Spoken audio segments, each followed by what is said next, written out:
Important update about YouTube playlists. Hey everyone. We've received many messages asking why our YouTube playlists aren't showing up. Do we create YouTube playlists? Yes, we absolutely do. So why can't you see them? Honestly, we're not sure. We've been in contact with YouTube support for several months now, but we still haven't received a clear answer or solution. After much discussion, our team has decided to take matters into our own hands. We believe the issue might be related to the number of playlists we've created on a single channel, possibly too many. Our solution? We're launching 2 additional YouTube channels, giving us a total of 3. This way, we can organize our audiobooks better and avoid the playlist visibility issue in the future. This change only affects our YouTube audience. If you're a patron supporter, you can still access all our audiobooks by visiting the collection menu on Patreon. Thanks so much for your time and continued support. Happy listening. Unlike the unwavering loyalty of General Doe, Asdeath didn't really care who ruled the empire. Even though she could see that the minister was the one truly in control and that the young emperor was just a puppet, she was completely indifferent. Asdeath's belief was that only the strong could survive. Clearly, the young emperor wasn't strong, and thus he was merely a toy in the hands of the minister. Asdeath pledged her loyalty to the empire, not to any particular ruler. Therefore, she paid no attention to the puppet-like emperor. As long as the minister didn't do anything foolish to provoke her, Asdeath had no interest in bothering with a lump of fat. What she loved was battle and slaughter, not political scheming. Because of this, the minister had always been tactful around her, never opposing her, and always fulfilling her requests. The emperor began, as instructed by the minister. General Asdeath, your efforts to suppress the rebellion have been noted. Besides assembling the Tegu wielders from various imperial divisions, is there anything else you desire as a reward? Whatever it may be, I shall try to fulfill it. Asdeath thought for a moment and then smiled. Since your majesty is so generous, I do have a request. I wish to marry. The young emperor's face went blank for a moment, his expression more stunned than usual. What Asdeath was asking for had not been part of the script that the minister had prepared for him. He didn't know how to respond and looked to the minister for help. Even the ever-calculating minister was caught off guard by Asdeath's request. The idea that the cold-blooded and ruthless Asdeath, a killer without mercy, would desire something like marriage. It was shocking. He even dropped the piece of meat he was holding in surprise. But, being experienced in political maneuvering, the minister quickly composed himself. He wiped his greasy lips with his sleeve and then spoke. Your Majesty, General Asdeath has rendered great service to the empire. I believe this humble request should be granted. Perhaps we could gather all suitable young men in the capital for General Asdeath to choose from. To his surprise, Asdeath scowled. Minister, I think you must understand.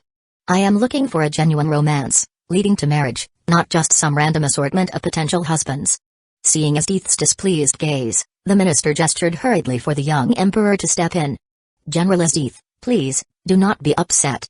The minister was simply concerned for you. May I ask, what kind of man are you looking for? Asdeath looked thoughtful, then said, her voice filled with longing. I have 5 requirements for my future spouse. He must value potential above all. He should aspire to become a commander one day. He must have courage. Someone who can accompany me on hunts, even if unarmed. He should be someone who grew up in a border region, like me. He must be younger than me, so he's easier for me to control. Most importantly, he must have a pure and genuine smile. The young emperor and the minister exchanged a confused glance. Asdeath's standards were entirely different from what they had expected. No demands for wealth, status, or appearance. Instead, her criteria were based on courage, ambition, age, and even a peculiar requirement of having a pure smile. The minister had even planned to suggest his own son, but Asdeath's standards had now excluded almost all the nobility in the capital. General Asdeath. The emperor began hesitantly. The first 4 criteria are understandable, and I believe we can find some men who meet those. But this pure smile criterion. What exactly do you mean by that? Asdeath frowned slightly. No. Having a pure smile is non-negotiable. If your majesty is unable to fulfill my request, then perhaps I should be given permission to search and select a spouse myself in the capital. The minister, seeing Asdeath's determination, quickly nodded to the young emperor. Thus, the emperor readily granted Asdeath the permission she desired, issuing a decree that anyone chosen by Asdeath would have no right to refuse. With that matter settled, Asdeath turned to the next order of business. Now that the rebellion in the borderlands is settled, can we speak about the matters within the capital? I understand the reason behind my urgent recall. It's about the assassin group, Night Raid, correct? The minister's face darkened at the mention. Night Raid had become increasingly audacious, and the deaths of numerous noblemen on the dragon boat were beginning to shake his grip on power. All he wanted now was to rid himself of these troublesome assassins. Yes. Asdeath said, her voice calm but tinged with a hint of nostalgia. The organization that killed my 3 beasts is led by none other than Najenda. Najenda, with her passionate heart yet cool battle strategies. A remarkable talent. And then, there's that young man beside her. It's no surprise they managed to defeat my subordinates. Have you gathered the Tegu wielders I requested, Minister? The mention of Najenda brought back memories of the young swordsman with the long blade. Asdeath glanced down at a scar on her collarbone, and her expression changed to one of anticipation and excitement. We will meet again soon, won't we, Wood? After leaving the young emperor, Asdeath was taken by guards to a room where several individuals were already waiting. Within the room stood a variety of individuals. A burly giant, a petite girl who was constantly snacking, a gentlemanly handsome man, an innocent-looking boy, and a scientist who seemed slightly deranged. These people were the Tegu wielders whom the minister had summoned from different divisions of the empire. Among them were Kiram, Akam's sister. She shared a striking resemblance to her older sibling and was from the Imperial Assassination Division. Unlike her sister, Kiram was more bloodthirsty but acted rather detached and dazed when off-duty. She wielded the Tegu, March of the Dead, Yatsufusa. Wave, a young black-haired man from the Imperial Navy who shared some similarities with Tatsumi, being light-hearted and prone to outbursts. He also came from the countryside. He wielded the Tegu, Grand Chariot, an armor-type weapon similar to Tatsumi's own Incursio. Sura Ubiquitous, a former member of the Imperial Police, with a twisted sense of justice. She believed anyone guilty of any crime deserved to die, even for minor infractions. Despite her sweet demeanor, she was quite insane. She wielded the biological Tegu, Hecatoncheir, a dog-like weapon. Run, a golden-haired man with a composed demeanor. He wielded Thousand-Mile Flight, Mastima, a winged Tegu. Dr. Stylish, a middle-aged mad scientist, narcissistic and arrogant but sharp. He wielded Spectator, which enhanced his dexterity for precision crafting, or medical tasks. Bowles, a hulking figure with a strange mask, originally from the Flame Troops. Despite his intimidating appearance, Bowles was gentle and considerate. He wielded Purgatory Invitation, Rubicant, a flamethrower Tegu. These 6 individuals, handpicked by the minister, had now been gathered for Asdeath to command. They were from different parts of the empire, and due to their diverse backgrounds and personalities, there had been no communication between them. Wave, being the upbeat type and eager to break the silence, had tried to initiate conversation with the girls in the group, but neither Sera nor Kuro paid him any attention. It wasn't until Asdeath arrived, her powerful aura instantly commanding the room, that the group of Tegu users were finally united as her new force, the Jeggers. Meanwhile, Wood, Tatsumi, Leon, and Mine had arrived at the Imperial capital and began their mission of intelligence gathering. Leon, being familiar with the capital's underbelly, quickly took Tatsumi to gather information through her contacts. Come on, Mine. Wood said. Let's go for a walk. You've been wanting to shop in the capital, haven't you? Today's the day. Mine paused, clearly taken aback by the suggestion. Although she did want to come to the capital to relax, she hadn't forgotten their primary mission was intelligence gathering. But Wood's offer was too tempting. Her biggest hobby was shopping, and she had always longed to explore the capital's fine clothes and food. Humphrey, I'm just accompanying you because you insisted, she said, trying to hide her eagerness. Don't forget our real task is to gather intel. Despite her stern words, her face betrayed her excitement. A typical reaction from a tsundere girl. Inside a luxurious confectionery shop in one of the wealthiest streets of the capital, Mine tasted a spoonful of a delicately crafted dessert, and her face lit up with delight. It tasted as heavenly as it looked. Just minutes ago, Mine had assumed that Wood would take her to the commoners' market areas for their shopping spree. She was stunned when Wood led her into this high-class district, filled with the empire's most opulent shops. This was where only the wealthiest nobles could afford to shop. The small cake in front of her, given its cost, was probably enough to feed a commoner for a month. Chapter 417, Wood, the VIP of the noble district. Wood, you must have been embezzling funds regularly, haven't you? Bringing me out to eat such good stuff. Are you sure you'll be able to pay the bill later? Mine, munching on a high-class dessert, looked entirely satisfied, but soon, her expression turned to doubt. Assassins of Nitrate do not receive any so-called salary, as the Revolutionary Army itself is dirt poor, often relying on ACOM's hunting for meals.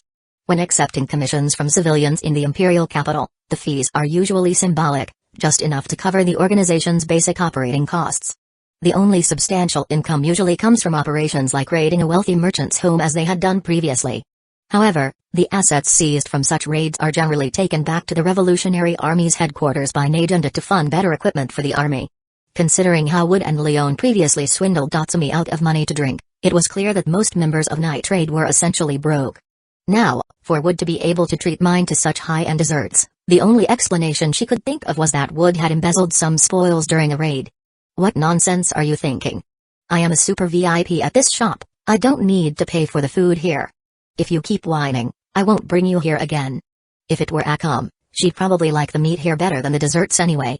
Hearing what Wood said, mine immediately pouted, puffing up her cheeks like a bun, then guarded her cake protectively, saying, Akam likes meat, not these sweets.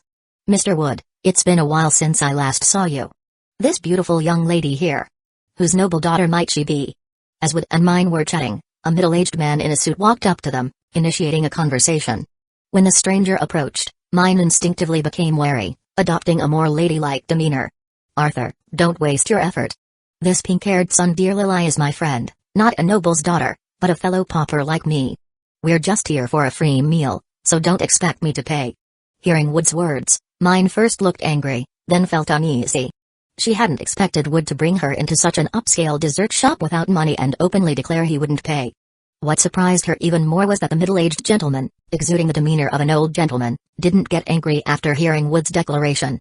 Instead, he smiled warmly at mine, saying, How rude of me. I didn't expect Mr. Wood to have such a beautiful and charming friend. I am the owner of this dessert shop. May I ask if the desserts suit the young lady's taste? Would you like to try some other selections? Hearing the gentleman's words, mine was even more surprised. Despite Wood openly admitting they were here for a free meal, the man wasn't upset. Instead, he treated her even more courteously. Perhaps noticing the confusion on mine's face, the old gentleman took the initiative to explain. Mr. Wood is a benefactor to my family. Both my wife and daughter were saved by Mr. Wood. Moreover, this shop is thriving today because Mr. Wood often brings customers here. These customers are all quite generous, and thanks to Mr. Wood, many have become regulars here, making our business prosperous. He continued. I just didn't expect someone as carefree as Mr. Wood to have a true friend, and such a lovely young lady at that. Arthur, seemingly ready to delve into Wood's colorful past, was suddenly interrupted by Wood before revealing too much. Wood glanced at mine and saw her captivated by Arthur's compliments, entirely missing the subtext. Only then did he breathe a sigh of relief. Arthur, come here for a moment. Arthur, still curious about mine. This being Wood's first time bringing a genuine friend to the shop, was promptly dragged aside by Wood to prevent any tarnishing of his glorious reputation in night trade. What are you scheming? Let me clarify one thing. Mine is just my ordinary friend, not the kind of relationship you're imagining. And why on earth are you so fixated on marrying your daughter Sylvia to me? You know my identity and that getting involved with me won't lead to any good. To prevent Arthur from considering mine as a rival to his daughter, Wood explained directly. Mr. Wood, please understand a father's concerns. Since Sylvia was saved by you, she's been infatuated, and my wife and I are quite troubled. Stop. Let's leave this topic for now. I'll find a way to talk to her. Right now, I'm here to gather intel. The Empire's strongest general, Asdeath, has returned to the Imperial capital, right? Do you know her recent movements? Realizing Arthur was about to launch into his grievances, Wood quickly interrupted, stating his true purpose for visiting. Unlike Leone, who gathered intelligence from the city's underbelly, Wood's sources were rooted in high society. While Leone relied on mingling with common folks to pick up rumors, Wood garnered information from the nobles during their gatherings and exchanges. Arthur's dessert shop, frequented by noblewomen and young ladies, became a hub for gossip, with Arthur overhearing many tidbits while serving. When they left the dessert shop, mine had packed several high-end desserts, claiming she wanted to share them with others at the base. It was perhaps the happiest time mine had experienced, with an endless supply of delicious desserts she didn't have to pay for, and even some to take home. Walking out with their loot, the shop owner himself escorted them to the door, warmly inviting them to visit again. Wood, Arthur said you often bring customers here. Do you have a lot of friends, and are they all wealthy? Full and satisfied, mine tossed the packed desserts into Wood's hands and skipped ahead, her curiosity suddenly piqued by Arthur's earlier words. Hearing her question, Wood froze for a moment. Did he have many friends? Not really. Excluding his night trade comrades, he could count them on one hand. As for Arthur's mention of customers, most of them were noblewomen or young ladies. Even Lubbock knew Wood was a smooth talker. With his good looks and mastery of noble etiquette, combined with top-tier flirting skills, few women could resist him. When courting women, Wood would often bring them to Arthur's shop. Since these women were nobles and didn't lack money, they spent generously, which made Arthur's shop flourish.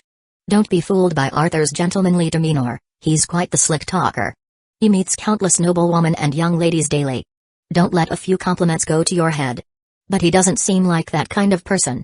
Mine, with her experience as an assassin, trusted her judgment of people. Arthur's intel isn't enough. We need to visit a clothing store and a jewelry shop next. Are you coming along? Before Mine could press further, Wood changed the subject, successfully distracting her. Clothes. And jewelry. Ahem, we're partners, so of course, I'll join you for intel gathering. It turns out that women, even Sunders, can't resist desserts, beautiful clothes, or jewelry. After visiting the capital's renowned jewelry and clothing stores, Wood ended up carrying numerous packages, while Mine looked utterly content, her earlier questions forgotten. All these goodies were also free of charge, thanks to Wood's influence. By evening, Wood and Tatsumi met up at an inn. However, seeing Wood exhausted and carrying a mountain of packages, Tatsumi and Leon were stunned. Are you sure you were gathering intel and not sneaking off on a date? Hearing Leon's words, Mine's face flushed crimson, and she glanced nervously at Wood before retorting. We were working seriously today. Ask Wood if you don't believe me. Wood smiled bitterly, knowing full well that while Mine enjoyed herself, he was the one doing all the work. Did you? Then tell us what intel you gathered. Let's compare and see who got better information. Leon's competitive nature was triggered by Mine's defiance. Mine felt guilty, having been too engrossed in enjoying the day to focus on their mission. Wood, tell them what we gathered today. She urged, hoping he would cover for her. Shrugging, Wood explained. We were indeed working and gathered some valuable intel. Afterward, they organized their findings, surprising Leon and Tatsumi with the comprehensiveness of Wood's intel. Their side even uncovered Asdith's intention to request marriage as a reward from the young emperor. Such information could only come from someone with connections inside the palace. Seeing Leon and Tatsumi's shocked expressions, Mine folded her arms triumphantly. Humphrey, don't assume we were slacking off. We worked hard. While Tatsumi apologized with an awkward smile, Leon, knowing Mine well, understood that most of the intel likely came from Wood, with Mine tagging along for the ride. Still, seeing Mine cheer up after the recent gloomy days caused by Shiel's injury, Leon felt genuinely happy for her. This Jaggers group. Although we've gathered some information, it's all fragmented. If we could learn more about their strengthened Imperial arms, it would be better. By piecing together intel from Wood and Leon, they compiled a nearly complete list of Jaggers members, though much about their capabilities and Imperial arms remained unknown. Chapter 418, The Boy Chosen by the Queen. This organization of Tegu users called Jaggers was obviously established to counter us. Moreover, their members come from various divisions of the Empire. Obtaining detailed information about them and the Tegu they wield is not an easy task unless someone infiltrates their organization. Hearing Leon's dissatisfaction with the current level of intel, Mine couldn't help but speak up. A Tegu user's abilities are essentially a secret weapon. The fact that we've learned the number of members in Jaggers and their names in such a short time is already impressive. Leon still wanting to uncover their abilities and strengths seemed a bit far-fetched, so Mine jokingly suggested that unless someone infiltrated their ranks and became one of them, it wouldn't be possible. Mine's words were clearly meant as a joke, yet someone present took them seriously and thought it was a good idea. Isn't this actually a pretty good idea? If we can infiltrate the Jaggers, we can gather detailed intel on their members and keep track of their every move. Knowing their actions allows us to prepare countermeasures faster and even ambush them when they make a move. Wood's suggestion left the other three present stunned. Mine, known for her sharp tongue, quickly snapped. Wood, are you an idiot? Do you think joining the Jaggers is as simple as signing up? Even if you wanted to join, do you really think they wouldn't investigate you first? No, you've fought Asdith before. If you tried to join Jaggers, they'd tear you to pieces right away. Everyone knew that infiltrating the enemy's organization would be highly advantageous, as it would provide first-hand intelligence. However, achieving this was far from simple, especially with a sharp strategist like Asdith leading Jaggers. I might not have a chance to infiltrate the Jaggers, but that doesn't mean others don't. Didn't you all notice from the intelligence we just gathered? Asdith wants to fall in love, so she plans to use the pretext of recruiting subordinates to hold a martial arts tournament in the capital, open exclusively to men. With women excluded, the only people in Night Trade eligible to participate in the tournament are me, Lubbock, and Tatsumi. But since Asdith has seen and fought both Lubbock and me before, the only suitable candidate left in Night Trade is... Before Wood could finish speaking, the other three had already turned their gazes toward the stunned Tatsumi. You want me to go undercover? I can't do it. I have no experience in this kind of thing, and there's no way she would find me attractive. Hearing Tatsumi's hesitation, Wood patted his shoulder and reassured him. Tatsumi, Don't underestimate yourself. Even without using a Tegu, your strength already stands out among ordinary people. No experience? That's fine. I happen to have some experience being a double agent and can teach you a thing or two. Everyone starts as a beginner, and right now, no one in night trade is more suitable for this task than you. Wood pointed to the table where Azith's preferences in a partner were listed. You're young, from a rural or border area, bold, and ambitious about becoming a general. These criteria might as well have been tailored specifically for you, Tatsumi. Didn't you dream of becoming a general when you first arrived in the capital? After Wood's analysis, Leon's eyes brightened. She suddenly realized that Wood's plan had a lot of potential. Unlike them, Tatsumi was still relatively unknown in the capital. He hadn't been listed as wanted, and his simple, country boy demeanor would make him less likely to arouse suspicion. Plus, his traits aligned perfectly with Azith's preferences. Go for it, Tatsumi. I think you're perfect for the job.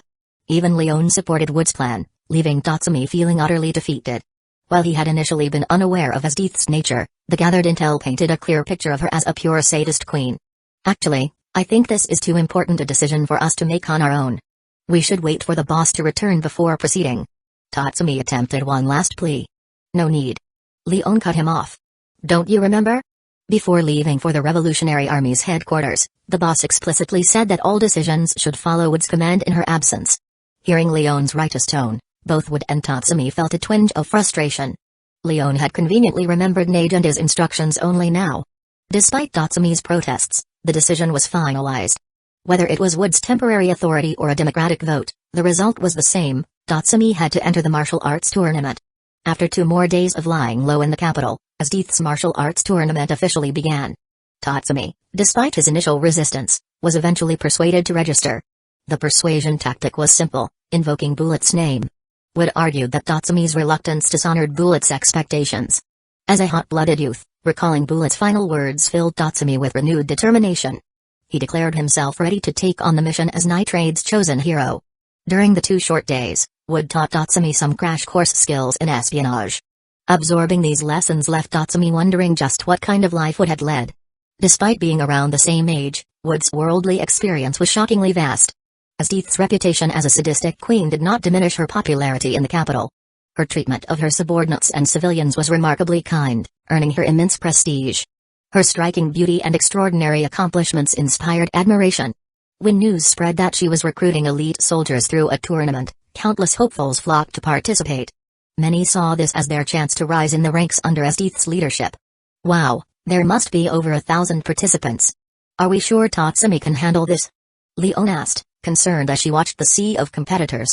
Tatsumi was undoubtedly skilled, but without his Tegu, his strength was impressive but not unparalleled. Facing such overwhelming numbers, his chances seemed slim.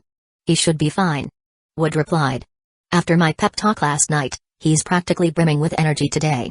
He's already made it to the finals.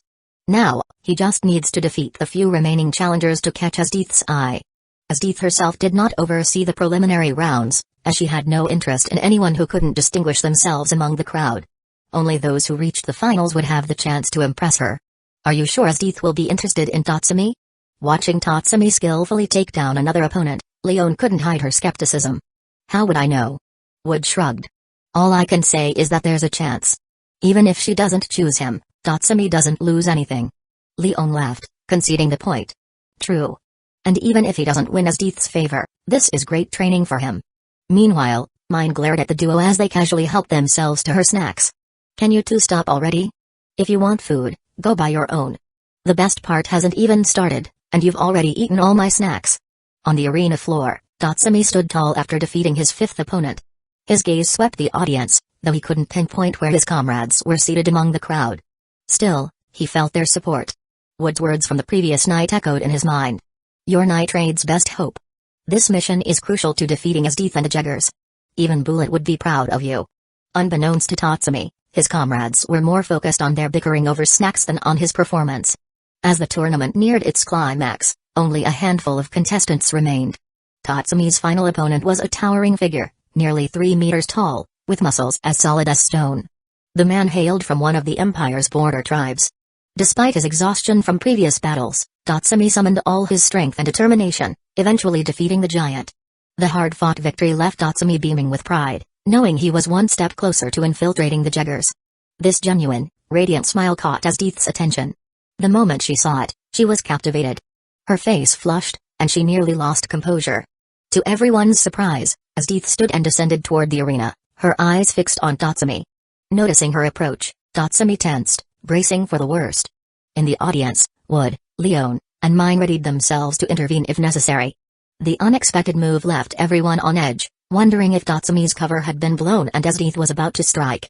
Chapter 419, The Exposure of Wood and his companions. Tatsumi's identity has been exposed? That's impossible. He's never been wanted by the Empire, and the nobles who saw him should have all been eliminated. Could it be that Tatsumi slipped up during the competition, and Asdith noticed something was off? Watching Asdith steadily approach Tatsumi, Leon instinctively reached for her belt, preparing to use her Tigu and jump into action. It was clear that if Tatsumi's identity had truly been compromised, there was no way he could escape Asdith's clutches with his current strength. At the root of Tatsumi's predicament were the decisions made by the group, so it was unthinkable for them to abandon him to face danger alone. Wood, if it comes to it, how confident are you in holding her off? Leon asked. Until now, Leon had never encountered Asdith personally. Merely seeing her in person this time, without even engaging in combat, made Leon realize how right Nadanda and Wood had been about her. Asdith was a formidable and dangerous presence. Thanks to her Tigu, Leon possessed instincts akin to a wild beast's. She could sense danger and analyze an opponent's strength intuitively. Looking at the blue-haired warrior on a stage, Leon's instincts screamed with alarm. Every pore and cell in her body seemed to warn her that the woman before her was extraordinarily dangerous. Wait a moment, something seems off. I don't sense hostility from Asdith. There might be more going on here, Wood said, pressing a hand on the shoulders of Leon and Mine to stop them from acting prematurely. Leon and Mine, initially puzzled by Wood's restraint, soon saw a scene that left them nearly dumbfounded. On the stage, Asdith approached Tatsumi, but instead of attacking him as they had feared, she pulled out a collar with a chain attached and placed it around his neck. She then, in true queenly fashion, publicly declared that Tatsumi was now her property. Wood and his companions weren't the only ones shocked. Tatsumi himself stared in disbelief at the collar around his neck and the chain Asdith held. This wasn't what they had planned.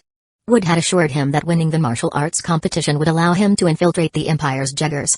As for becoming Asdith's romantic partner to gather intelligence, Wood had told Tatsumi to simply do his best but not to stress over it. After all, Wood's assessment as a self-proclaimed romance expert was that Tatsumi was a complete novice in matters of love. Meanwhile, Asdith's character was that of an aloof queen. Hardly someone easily wooed. Wood had painted a picture where it would be challenging, if not impossible, for Tatsumi to gain her affection. This had greatly relieved Tatsumi at the time. After all, asking a total novice like Tatsumi to court the enemy's top commander was an overwhelming task, one he felt utterly unqualified for. But now, as he looked at the chain in Asdith's hand and her commanding presence, Tatsumi was utterly stupefied. This was entirely different from the script Wood had given him. What happened to Asdith being a difficult-to-woo ice queen? Tatsumi hadn't even made an effort yet, and somehow, the sadistic queen had courted herself and claimed him instead. General Asdith, may I ask what this means? Tatsumi asked, his voice trembling as he gestured to the chain around his neck. As I just said, you are now my property. Starting today, you and I will begin a relationship with the intent of marriage.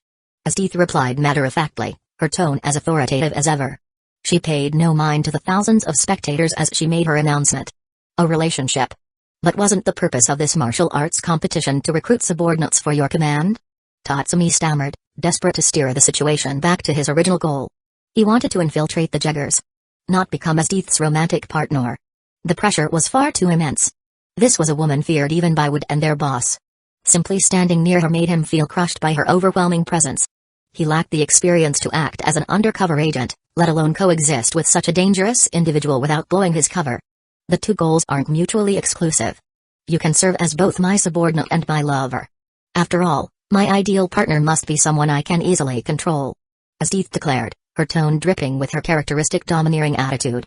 Hearing her twisted view of romance and recalling Wood's description of Asdith's sadistic tendencies, Tatsumi felt even more inclined to retreat. But the competition isn't over yet. I haven't officially won, he argued weakly. He had decided that, in his next match, he would deliberately lose. The impression Asdith gave him was simply too ominous. Looking at the collar around his neck, even a love novice like Tatsumi couldn't help but think, this wasn't a romantic pursuit. It was the acquisition of a pet. The task was too overwhelming. Tatsumi felt he was in over his head. Moreover, with his freedom restricted by the chain, how could he gather and relay information? His role as a spy would become meaningless. That's irrelevant. As the organizer of this competition, I decide the results. If I declare you the winner, then you're the winner. No one can challenge my judgment. Asdith said firmly, quashing Tatsumi's hopes of escape. Tatsumi's face sank into despair. While he had indeed succeeded in catching Asdith's attention and infiltrating the enemy's ranks as planned, the result was far from what they had envisioned. He had aimed to become a Jaeger but now found himself Asdith's pet. "What's your name?" Asdith asked, tugging lightly on the chain as she gazed seriously at Tatsumi. "Tatsumi," he replied instinctively, despite his internal turmoil. "Good. Tatsumi, stay here for a moment. I need to deal with a few rats that have infiltrated this place, and then we'll leave together," Asdith said, her tone calm but commanding. Tatsumi was still trying to process her words when he noticed her gaze shift. Following her line of sight, he saw his companions among the spectators. "I never thought I'd run into you again, Wood. How about finishing the fight we left unresolved last time?" Asdith's words and her gaze sent chills through Wood and the others. Despite the large crowd, she had somehow pinpointed their location. It must have been Leon's hostility and battle intent that she picked up on. An expert swordswoman like Asdith would naturally be sensitive to such things. Wood deduced calmly. Around them, the surrounding spectators had already started to scatter, creating a conspicuous gap around the trio and making them even more visible. "What do we do? Should we fight here? If we act quickly, we might escape before the Imperial Guards and Jaegers arrive," Leon asked, already activating her Tegu. "Lion King. Leon, take mine and retreat. I'll hold her off. If the Jaegers and Imperial soldiers surround us, none of us will make it out alive. Mine's physical endurance is limited, so I'll leave her in your care. Once you've safely escaped, I'll find a way to leave," Wood said firmly. Leon and mine were reluctant to abandon him, but Wood's resolute tone left no room for argument. "I've escaped from her before, remember? You staying here would only hinder me. If we're surrounded, we're all doomed. The best teamwork now is for you to leave and let me focus," Wood snapped, silencing their protests. Though mine wanted to argue further, Leon lifted her onto her shoulder and looked at Wood with determination. "Promise us you'll come back, don't jinx it, idiot," Wood shouted back, even managing to crack a joke, which eased some of their tension. Leon, carrying a struggling mine, leaped away, leaving the competition grounds. Asdith, however, made no move to pursue them. She simply stood there, observing Wood. Likewise, Wood remained still, his focus entirely on Asdith. Both understood that the presence of so many civilians complicated matters. Asdith's mercy for her subordinates and the Empire's people was well known. If they fought here, the collateral damage would be catastrophic, with countless casualties. Neither wanted that outcome, so they waited silently for the crowd to disperse. Once the civilians cleared out, Wood and Asdith moved simultaneously, charging at each other with incredible speed. Boom! In an instant, both disappeared from Tatsumi's sight. When they reappeared, they clashed in the center of the arena, their blades colliding with a force that sent a massive shockwave rippling through the air. Chapter 420, Rematch with Asdith. Boom! With a thunderous roar, a powerful shockwave swept across the area.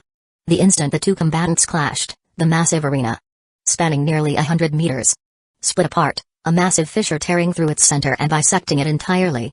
Tatsumi, who had fought several matches in this arena, was among the best witnesses to its durability. Despite fierce battles with other competitors, the worst damage had been limited to a few broken tiles or small craters a meter or two in diameter. Yet now, Wood and Asdith had utterly destroyed the arena with a single clash of their blades. Their overwhelming power gave Tatsumi a visceral understanding of just how terrifyingly strong they both were. Unlike the friendly sparring sessions Tatsumi had seen between Wood and the Night Raid members, this was a real fight to the death. Neither Wood nor Asdith held anything back. Their movements were so rapid that even Tatsumi could barely track their after images. And even then, Tatsumi knew this wasn't their full speed. Their pace continued to escalate, and neither had yet used their Tegu. This meant that this ferocious battle was merely their warm-up. Hyaki Gokenryu, Itro. Kama Atachi. Sidestepping Asdith's swift roundhouse kick, Wood leaped backward, his blade steady in his grip. He focused his energy and unleashed a massive crescent-shaped slash. The wind blade surged forward, razor-sharp and devastatingly fast, yet Asdith did not retreat. Instead, she stepped forward, gripping her saber tightly and swinging it downward to intercept the attack. The wind blade collided with her saber, releasing a shrill metallic screech that sent sparks flying in all directions. With a determined grunt, Asdith deflected the wind blade, diverting it off course and sending it hurtling away. Boom! The crescent slash struck the audience stands, slicing through a structure several dozen meters tall. Tatsumi, watching this spectacle, was utterly stunned. If Wood had unleashed such power during their sparring sessions, Datsumi doubted he or his comrades could have lasted even a few moments, let alone force him to use his Tigu. Asdith, too, was as fearsome as their boss Najenda had described. For her to deflect such a powerful strike so effortlessly confirmed her status as a monster. As the battle between Wood and Asdith intensified, Datsumi found himself engulfed in an internal conflict. Asdith was undoubtedly the greatest obstacle Night Raid faced. The current battle seemed evenly matched, but Datsumi was the only other person present besides the two fighters. Asdith assumed he was an ordinary civilian and had exposed her back to him without hesitation. If Datsumi attacked her from behind, he might not kill her outright, but it would create an opening for Wood to capitalize on. However, Datsumi hesitated. Asdith's earlier actions, choosing not to harm civilians and allowing Leon and Mine to escape, suggested she wasn't entirely heartless. Unlike the many despicable targets Night Raid had assassinated, Asdith seemed to have a code of conduct. This realization made Datsumi question whether he should strike her. But his momentary hesitation proved costly. More individuals arrived at the arena. Being in the heart of the imperial capital, the commotion from such a high-level battle had naturally drawn attention. The first to arrive were the Jaegers, followed by the city's security forces, and soon the area was flooded with thousands of imperial soldiers. Within minutes, the entire arena was surrounded. With Wood and Asdith locked in combat, Datsumi, appearing as a simple country boy, became the primary focus of scrutiny. Fortunately, Datsumi's prior interactions with Saru worked in his favor. Recognizing him, she vouched for him as a kind-hearted boy from the countryside. This intervention saved Datsumi from being detained for questioning. To maintain his cover, Datsumi recounted the events that had unfolded. At the same time, he silently berated himself for his earlier indecision. Had he acted sooner, Wood might have had a chance to escape. Now, surrounded by thousands of soldiers and 6 other Tigu users from the Jaegers, even someone as powerful as Wood seemed doomed. Tatsumi's guilt weighed heavily on him. He couldn't help but feel responsible for Wood losing the best opportunity to escape. Is that guy on the platform battling General Asdith a member of Night Raid? Will, a young and inexperienced soldier among the Jaegers, stared in awe at the duel unfolding on the shattered arena. The high-speed movements of the two combatants, coupled with the flurry of sword techniques and sheer destructive force, left him speechless. Although he came from the rural background, Will had always been confident in his abilities. Wielding one of the Empire's legendary 48 Igu, he had been chosen as a member of this elite unit. By all accounts, he was one of the Empire's finest soldiers. But now, as he watched Wood battle Asdith on equal footing, he felt an overwhelming sense of inferiority. He had never seen such raw power. "What's his name?" Will asked, his voice tinged with disbelief. "Wood," Suri replied. "He's one of the Empire's most wanted criminals. A former Imperial soldier who defected with General Najenda." Dr. Stylish, another member of the Jaegers, chimed in. "Wood is reportedly the strongest member of Night Raid. He once escaped from Asdith herself and even defeated one of her 3 beasts barehanded." The mention of the 3 beasts sent a ripple of recognition through the Jaegers. Though they had never seen the 3 beasts in action, their reputation as Asdith's former right-hand team preceded them. "So, has he been using his Tigu in this fight?" Will asked, mesmerized by the clash of sword techniques and physical prowess. "It's hard to say," Suri replied. "But that long sword he's using might be his Tigu. Otherwise, I can't imagine how anyone could create such destructive sword energy." Before anyone could speculate further, Wood's stance shifted. He leaped back, raising his sword horizontally in front of him. A powerful surge of energy radiated outward, and the temperature in the arena plummeted. Gishin descent, winter night. A bone-chilling cold swept through the air. Moments later, a massive blue dragon-like figure materialized behind Wood, its icy claws reaching toward him. The creature roared, enveloping Wood in a storm of frost. When the icy tempest subsided, Wood reappeared, clad in a gleaming blue suit of armor. The armor radiated a cold, otherworldly light, with intricate patterns resembling icy veins glowing along its surface. In his hands, he held a massive blue longsword that exuded an aura of freezing power. Tatsumi and Asdith had seen Wood's Tigu before, but for the Jaegers, this was a first. The sheer spectacle left them stunned. Will, in particular, was taken aback. Wood's Tigu, the winter night, bore striking similarities to his own Tigu, the noble chariot. The realization that Wood had been fighting on par with Asdith without using his Tigu until now left Will speechless. If Wood had been this powerful before activating his Tigu, how strong was he now? Determined to support Asdith, Will drew his weapon, preparing to join the fray. The other Jaegers followed suit, sensing the gravity of the situation. Before they could act, a massive wall of ice erupted from the ground, blocking their path. "Stay out of this," Asdith commanded, her voice cold and imperious.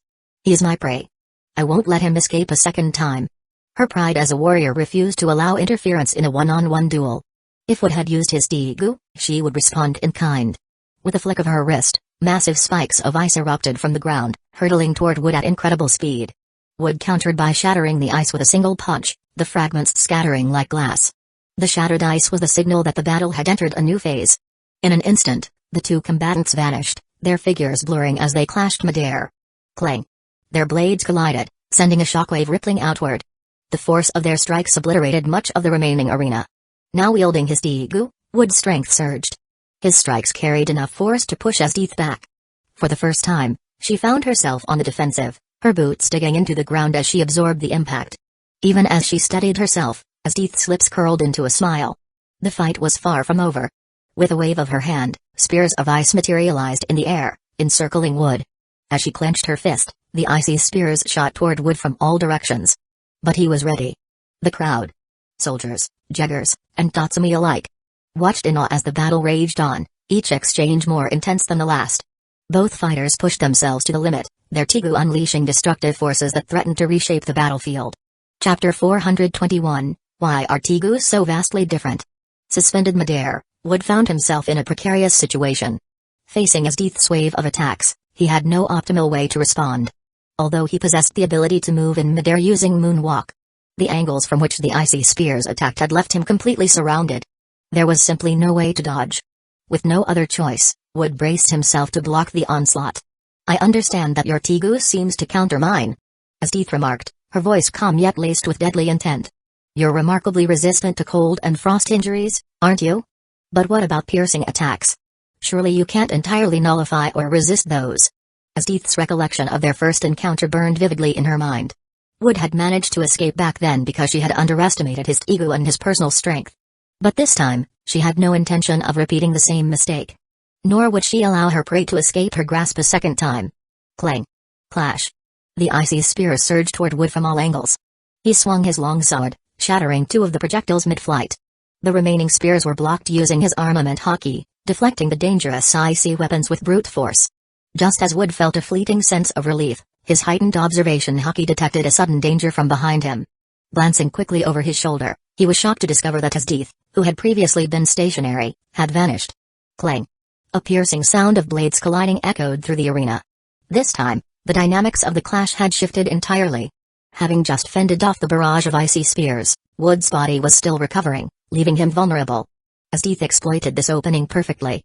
Her razor-sharp saber not only breached the defenses of Wood's Tigu armor but also grazed his face, leaving a faint but chilling cut. The force of her strike sent Wood hurtling toward the ground at high speed. Though his Tigu armor absorbed some of the impact, minimizing the damage he sustained, Asdith's calculated strategy ensured that her assault wouldn't stop there. Asdith wasn't just a formidable warrior. She was a master tactician.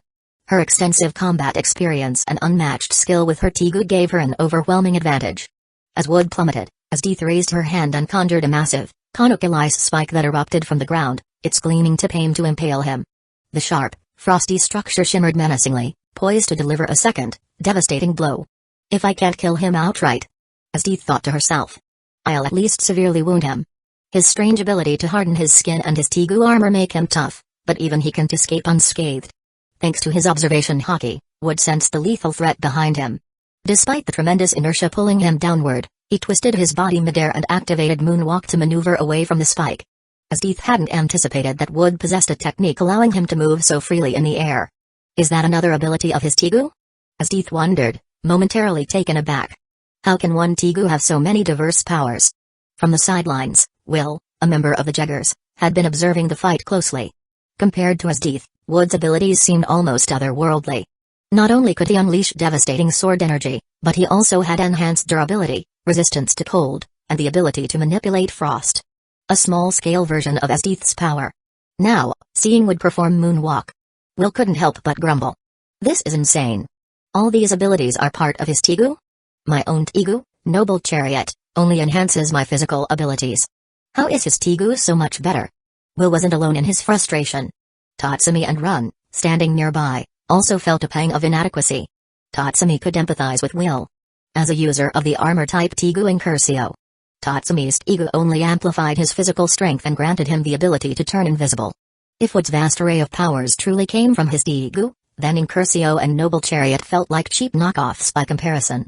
Tatsumi glanced at Will, another country boy like himself, and silently sympathized. If Will knew what kind of person Wood truly was, he'd probably feel even more defeated. Wood wasn't just incredibly skilled. He was a polymath, adept at everything he set his mind to. From mastering noble etiquette and hobbies to honing assassination techniques and espionage, Wood's competence was unparalleled. Run, another Jaeger member, also struggled with envy. His Tigu, Mastima, granted him the ability to fly using winged boots. While he had been content with its utility and speed, watching Wood's seamless aerial maneuvers made him question the value of his Tigu. If Will's and Tatsumi's Tigu are just inferior versions of Wood's, mine is barely an accessory. Run lamented. It's like a freebie that comes with a real product. Meanwhile, far from the chaos of the imperial capital, Leon carried a struggling mine on her shoulder. After circling back several times to ensure they weren't being followed, they finally returned to the night raid base. As Lubbock and Akam greeted them, the absence of Wood and Tatsumi immediately raised alarms. What happened? Where are Wood and Tatsumi? Lubbock demanded.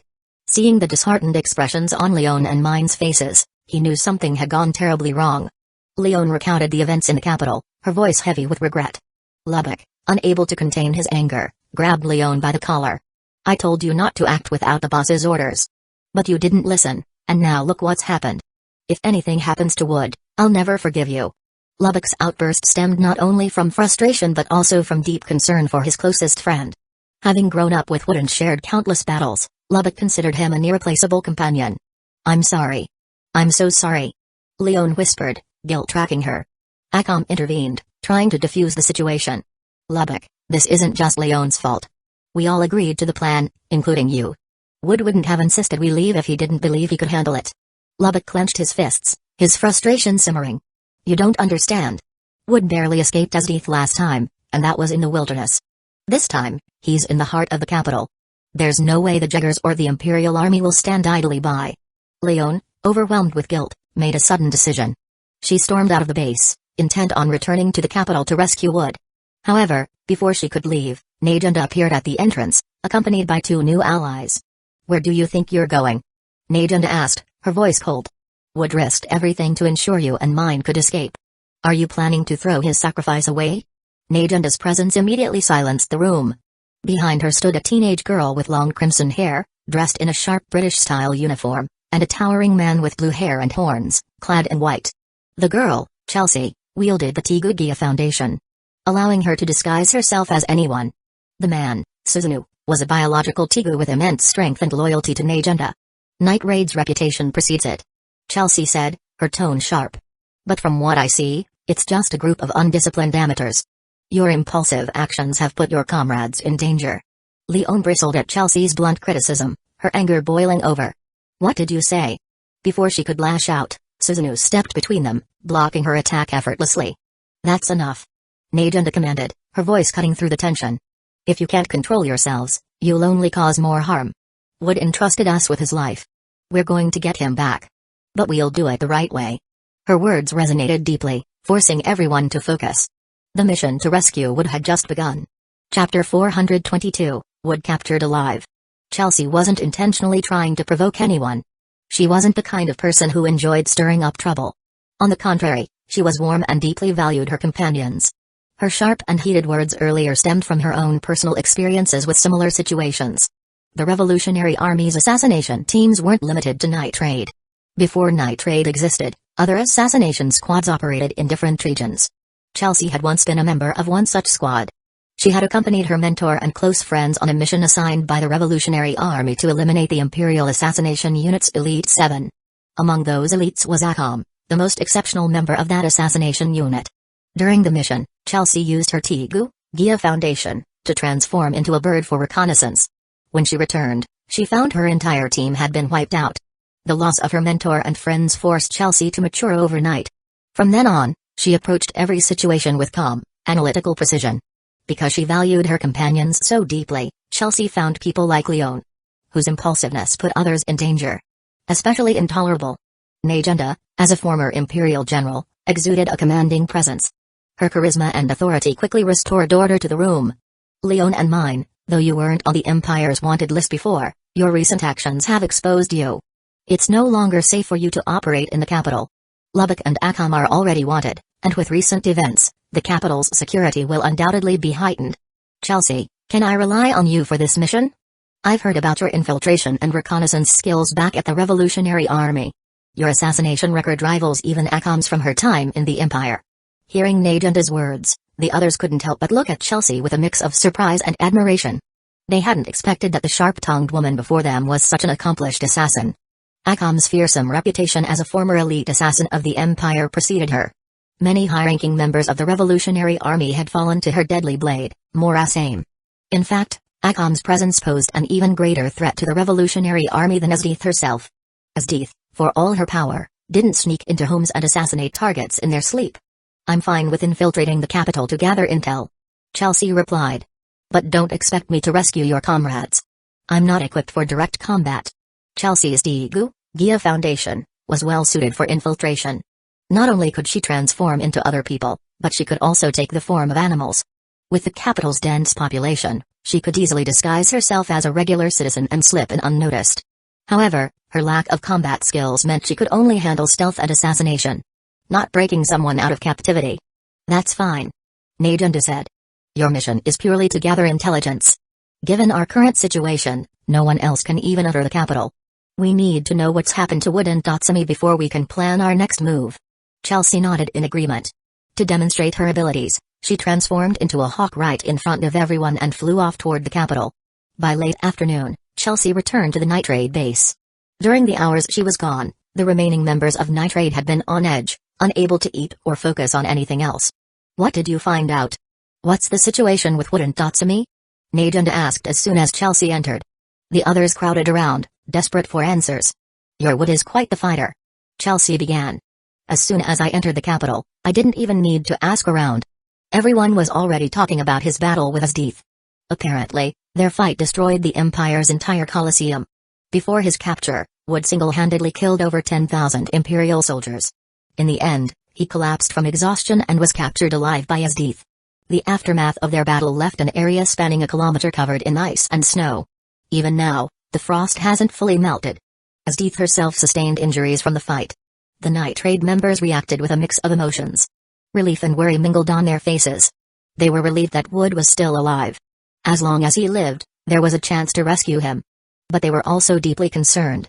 Wood's status as a powerful assassin meant he would be heavily guarded, possibly even under Asdeath's personal watch. Rescuing him would be no easy feat. Najanda voiced the group's thoughts. Asdeath probably kept him alive to extract information about Nitrade. Our base, our strategies, and so on. If she decides he's of no further use, she won't hesitate to execute him. Despite the gravity of the situation, the fact that Wood was still alive gave them hope. What about Datsumi? Akam suddenly asked, remembering their younger comrade. Is he also in the capital? Has he been captured? Chelsea's expression turned thoughtful. There's less talk about Datsumi, but from what I gathered, he's been taken to Asdeath's mansion. Based on the intel I obtained by disguising myself as an Imperial soldier, it seems his identity as a Nitrade member hasn't been exposed. Otherwise, his treatment wouldn't be so favorable compared to Wood's. Leon's face lit up with realization. So, Wood was right. Datsumi caught Asdeath's attention. Najanda. Chelsea. Susanoo. Najanda and Chelsea were visibly dumbfounded. The idea that Asdeath, the infamous general, would take a personal interest in someone like Datsumi was beyond their comprehension. After Leon explained Asdeath's peculiar romantic preferences, as stated to the Emperor himself, Najanda was left speechless. So let me get this straight. Najanda said, lighting a cigarette to calm her nerves. Datsumi entered the martial arts tournament to infiltrate the Jaggers, but ended up seducing Asdeath instead? The absurdity of the situation left her more stunned than the news of Wood's capture. Leon shrugged. Hey, if Datsumi's in the enemy's base, it could work in our favor. He could gather intel and even help us rescue Wood. Maybe we can convince him to, use his charm. Najanda frowned. His charm? Leon nodded. Come on, Asdeath's not just strong. She's beautiful, too. Datsumi wouldn't be the first guy to use a little seduction to complete a mission. The group reluctantly agreed. After all, if Datsumi's presence in Asdeath's mansion could aid their cause, they couldn't afford to waste the opportunity. Meanwhile, in Asdeath's mansion, Datsumi was in a state of panic. The mansion, grand and imposing, served as both Asdeath's residence and the Jaggers' headquarters. Though Datsumi and Wood were technically in the same location, their circumstances couldn't have been more different. While Wood was shackled and heavily guarded, Tatsumi was given surprising freedom within the mansion. So long as he didn't try to leave. Having little choice, Tatsumi decided to check on Wood, hoping the older assassin had a plan. "Tatsumi, what are you doing here? Shouldn't you be with General Esdeath?"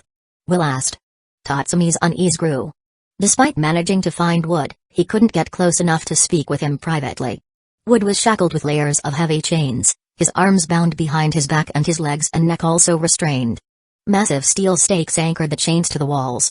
He was further confined within 3 layers of reinforced iron cages, each one nearly impervious to damage. Adding to the difficulty, 2 jaggers were assigned to guard him at all times. Today, the task fell to Will and Kurum. Though Will was friendly and cheerful, Kurum's cold demeanor made any attempt at conversation impossible. Tatsumi could only hope that, somehow, they'd find a way to free Wood. And survive Esdeath's watchful eye. Chapter 423, The True Hero and the Cause of Defeat. Tatsumi's arrival offered Will someone to talk to, brightening his mood considerably. Seeing Kurum's detached personality, Tatsumi couldn't help but pat Will's shoulder in understanding. Nitrate had someone just like her. Shifting his gaze to Wood, Tatsumi's fists clenched involuntarily at the sight of his companion's dire state. To see a comrade treated so cruelly ignited a rage in him that was hard to suppress. But as he seethed, Kurum suddenly lifted her head from her snack, her gaze locking onto him. Realizing his slip, Tatsumi hastily suppressed his anger and tried to compose himself. He reminded himself of his role as an undercover agent. To outwardly express concern for Wood would raise suspicions. After all, in this scenario, Wood and he were supposed to be strangers. However, even though Tatsumi's momentary anger had lasted only a second, it was long enough for seasoned killers like Will and Kurum to notice. Kurum's piercing gaze unnerved Tatsumi, who was certain he'd blown his cover. Yet before he could panic, Will clapped a reassuring hand on his shoulder and said, "I knew we'd get along. You think he doesn't deserve this treatment either, right?" Tatsumi froze in confusion. Was Will testing him? Or could he actually be an ally? "You don't need to hide it," Will added. "General Esdeath isn't like other commanders, she's surprisingly open-minded. Besides, I'm not the only one in the Jaggers who thinks Wood shouldn't be treated like this. Run agrees with me too." Will's words caught Tatsumi off guard. Though Wood had been captured, it was clear that his actions during the battle had earned the admiration and respect of both Will and Run. During the climactic duel between Wood and Esdeath, both had pushed their respective Tegu to their limits. As the battle escalated, they unleashed their most powerful abilities. Wood had utilized his trump card, the Heart of God, which exponentially amplified his physical abilities, forcing even the invincible Esdeath onto the defensive. This enhancement also caused significant changes to Wood's Tegu. The core strength of the Heart of God lay in its augmentation capabilities, which could enhance not only Wood himself but also his techniques and equipment. Under its influence, his armor-based Tegu evolved to a more majestic and radiant form. Wood's icy armor sprouted skeletal wings of frost, and his frame grew over twice its original size. His longsword transformed into a particle energy blade, while the overall design of his armor took on a more draconic appearance. In this dragon-like form, Wood radiated overwhelming power. With every beat of his icy wings, blizzards erupted, devastating everything in their path.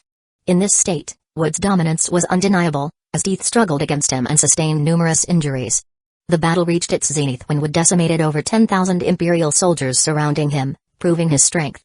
However, Wood's enhanced state came at a price, massive energy consumption. Aware of his limitations, and with 6 other Jaggers watching from the sidelines, Wood knew he couldn't afford a prolonged fight. Despite his advantage, Wood decided to retreat after heavily injuring Esdeath. But as he prepared to flee, the sound of children crying caught his attention. His battle with Esdeath had caused collateral damage across several city blocks, leaving many civilians trapped in the debris. Among them were several children, stranded in a crumbling building. Seeing the imminent collapse of the structure, Wood hesitated. With a quick glance at the pursuing Jaggers and Esdeath, he gritted his teeth and rushed toward the children. Smashing through falling debris with his fists, Wood used his frosty wings to shield the children from harm, enduring the falling rubble as it belted him relentlessly. At that moment, Esdeath unleashed her ultimate technique, Mahapadma, an ability that froze time and space in its vicinity. Though its effects were brief, Esdeath needed only a moment to act. As she approached Wood in frozen time, she saw him using his wings to protect the children.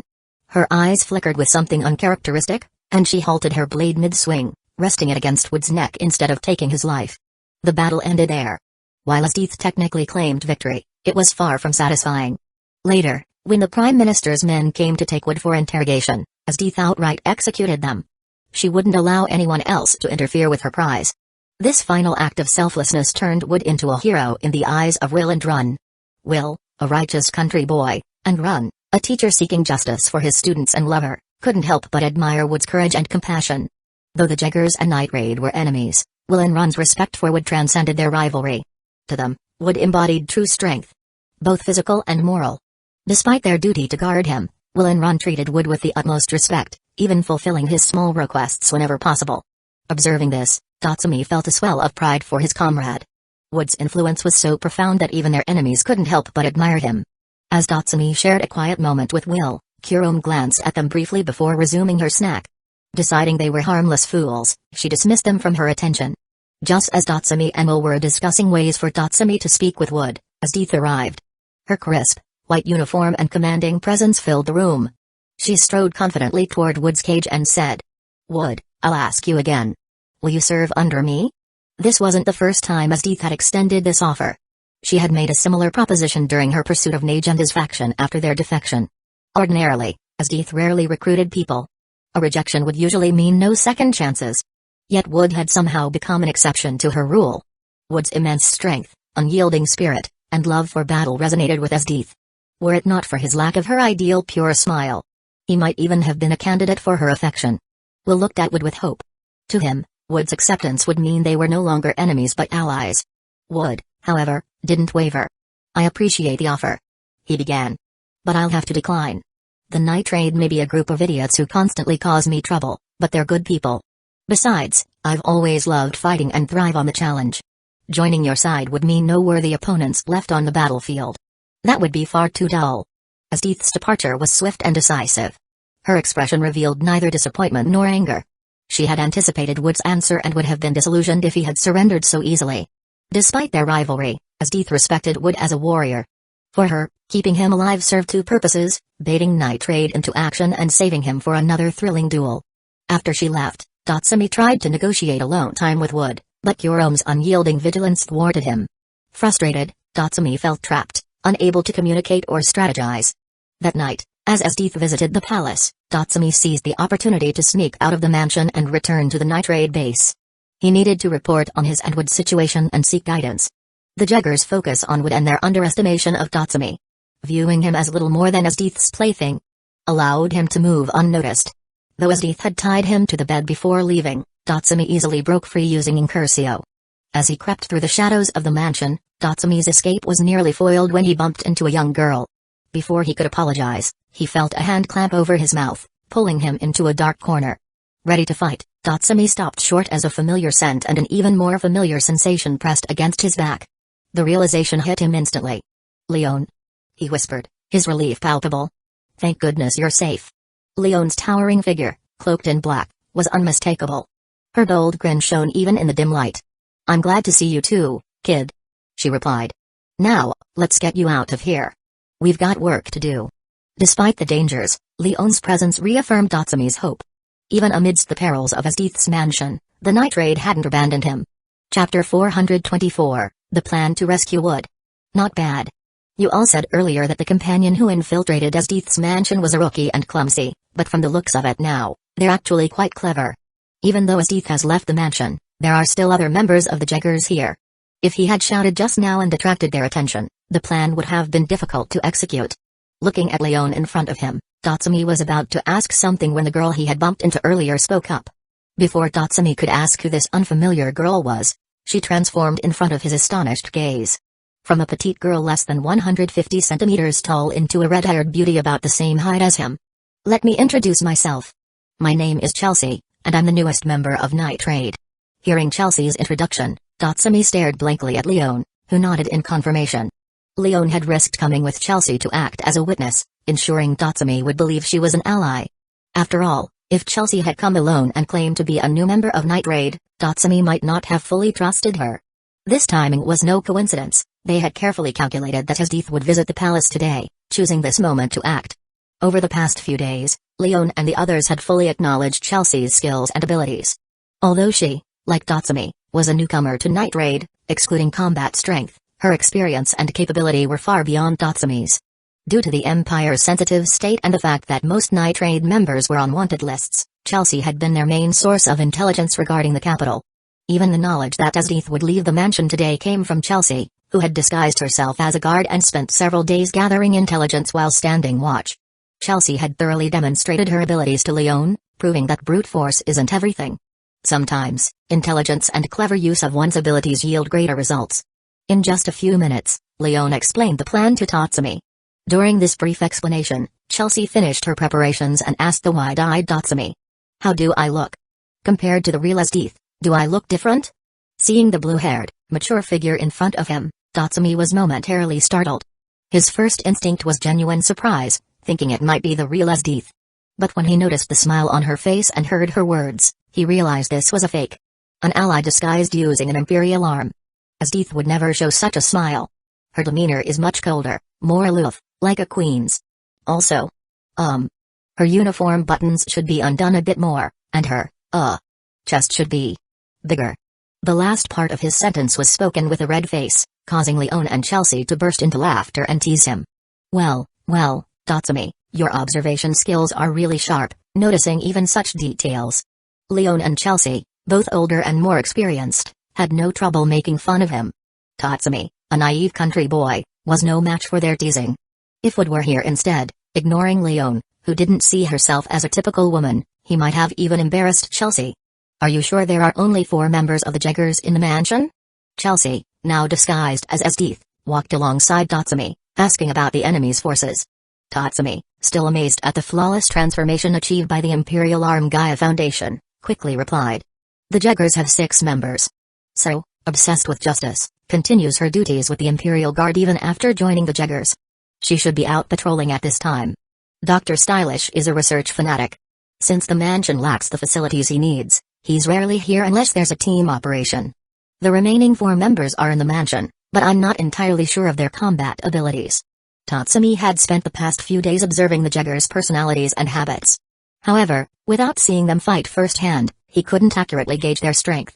For this operation, aside from Chelsea, Nitrade had deployed their strongest remaining combatants: Akam, Suzuno, and Leon. If a fight broke out, Tatsumi's role would be to delay Asdeath. Chelsea lacked combat strength, so Akam, Suzuno, and Leon would face the 4 Jaggers on their own. Akam was a top-tier assassin, and Chelsea had heard of her skills. Suzuno, a biological imperial arm, could even suppress Akam in close combat, a testament to his strength. Although outnumbered, Chelsea was confident in their abilities.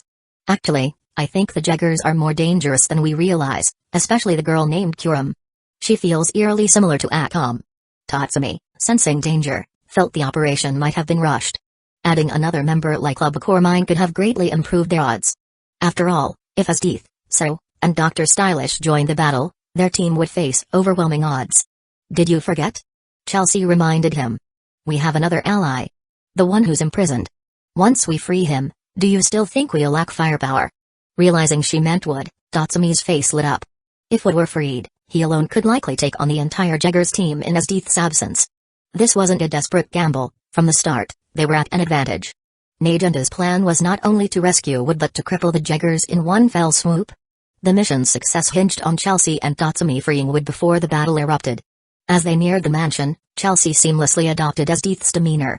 While Gaia Foundation could replicate appearances, it couldn't mimic personalities, so her acting skills were critical. Seeing Chelsea's transformation, Tatsumi was stunned. If he hadn't known the truth, he might have believed she really was Asdeath. Upon entering the mansion, the guards, though puzzled by Asdeath's sudden return, dared not question her, bowing respectfully as she passed. Led by Tatsumi, Asdeath walked straight to Wood's holding area. The Jaggers had increased security. Will, Kuram, Run, and Bowles were all present. Seeing Asdeath arrive with Tatsumi, they were puzzled, as she'd earlier instructed them to guard Wood strictly while she was away. "I want the cage opened. I have something to discuss with him," Chelsea ordered, perfectly imitating Asdeath's commanding tone. Though skeptical, the Jaggers obeyed. But as the cage was unlocked, Chelsea realized Wood was heavily chained. Far more than she'd anticipated. "Remove his chains as well. I wish to spar with him again." Chelsea's request raised suspicion. Bowles and the others began closing in. "Drop the act. You're not Asdeath, are you? The keys to Wood's chains are with her. We only have the cage keys." Chelsea froze. The jig was up. Surrounded and without combat strength, Chelsea was in danger of being killed before her allies could act. Reacting swiftly, Tatsumi drew his sword and stood protectively in front of her. Foolish Tatsumi. Will said, assuming Tatsumi was deceived. That's not the real Esdeath. It's a fake, likely using an imperial arm. Chapter 425, Sudden Chaos Breaks Out. Note. Will, greater than Wave for someone like Tatsumi, a simple country boy who didn't seem all that bright, being fooled was completely understandable. After all, even the elite members of the Jaggers were almost deceived by the intruder's impeccable acting skills. It had to be said, if not for the slip-up at the end, they genuinely wouldn't have realized that the Esdeath standing before them was a fake. The imposter had mastered Esdeath's demeanor and mannerisms so perfectly that they had let their guard down. The real idiot here is you, Wave. Can't you see it yet? Tatsumi is obviously working with his imposter, said Kirim coldly. Normally, Kirim was a typical quiet and emotionless girl, but when it came to mocking Wave, she always found plenty to say. And as if to validate her words, Tatsumi immediately spoke to Chelsea, further confirming his allegiance. Chelsea, you go outside and send the signal. I'll hold them off for you. Chelsea's cover being blown so suddenly was something neither she nor Tatsumi had anticipated. But now that things had reached this point, they had no choice but to push forward. Akam, Suzuno, and Leon, who had been lying in wait nearby, were ready to assist as soon as they saw Chelsea's signal. When the signal was sent, they immediately realized the plan had been compromised. They would now need to switch to a forced breakthrough. Tatsumi, I thought of you as a friend. I can't believe you betrayed me like this, shouted Wave, his twin swords clashing against Tatsumi's weapon, sparks flying everywhere. After joining the Jaggers, Wave had considered meeting Tatsumi, someone also from the countryside and easy to get along with, one of his greatest fortunes. Among the Jaggers, most members were either emotionless or downright crazy. Tatsumi was the only one Wave could truly talk to, and he had genuinely seen Tatsumi as a friend.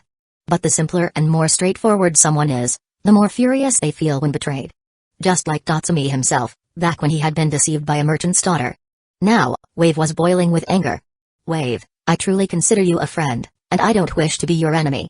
Surely, after seeing what happened to Wood, you can understand that Night Raid isn't the group of lawless villains the Empire paints us to be.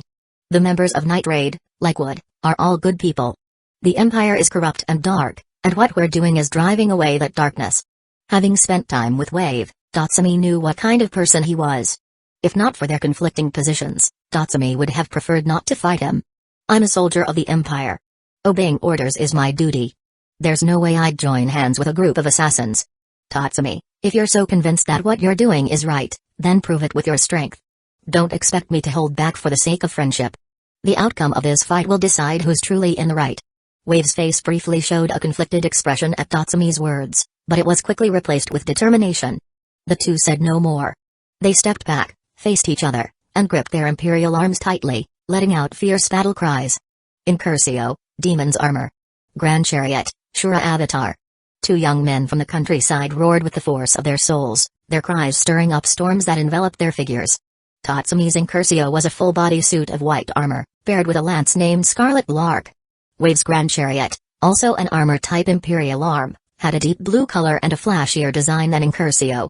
With its sleek lines, deep blue tones, and flowing cape, Grand Chariot resembled the armor of a dashing hero. Grand Chariot also came with a weapon, a long sword called Seven-Star Sword. By coincidence, Grand Chariot had actually been developed based on Incursio as a prototype.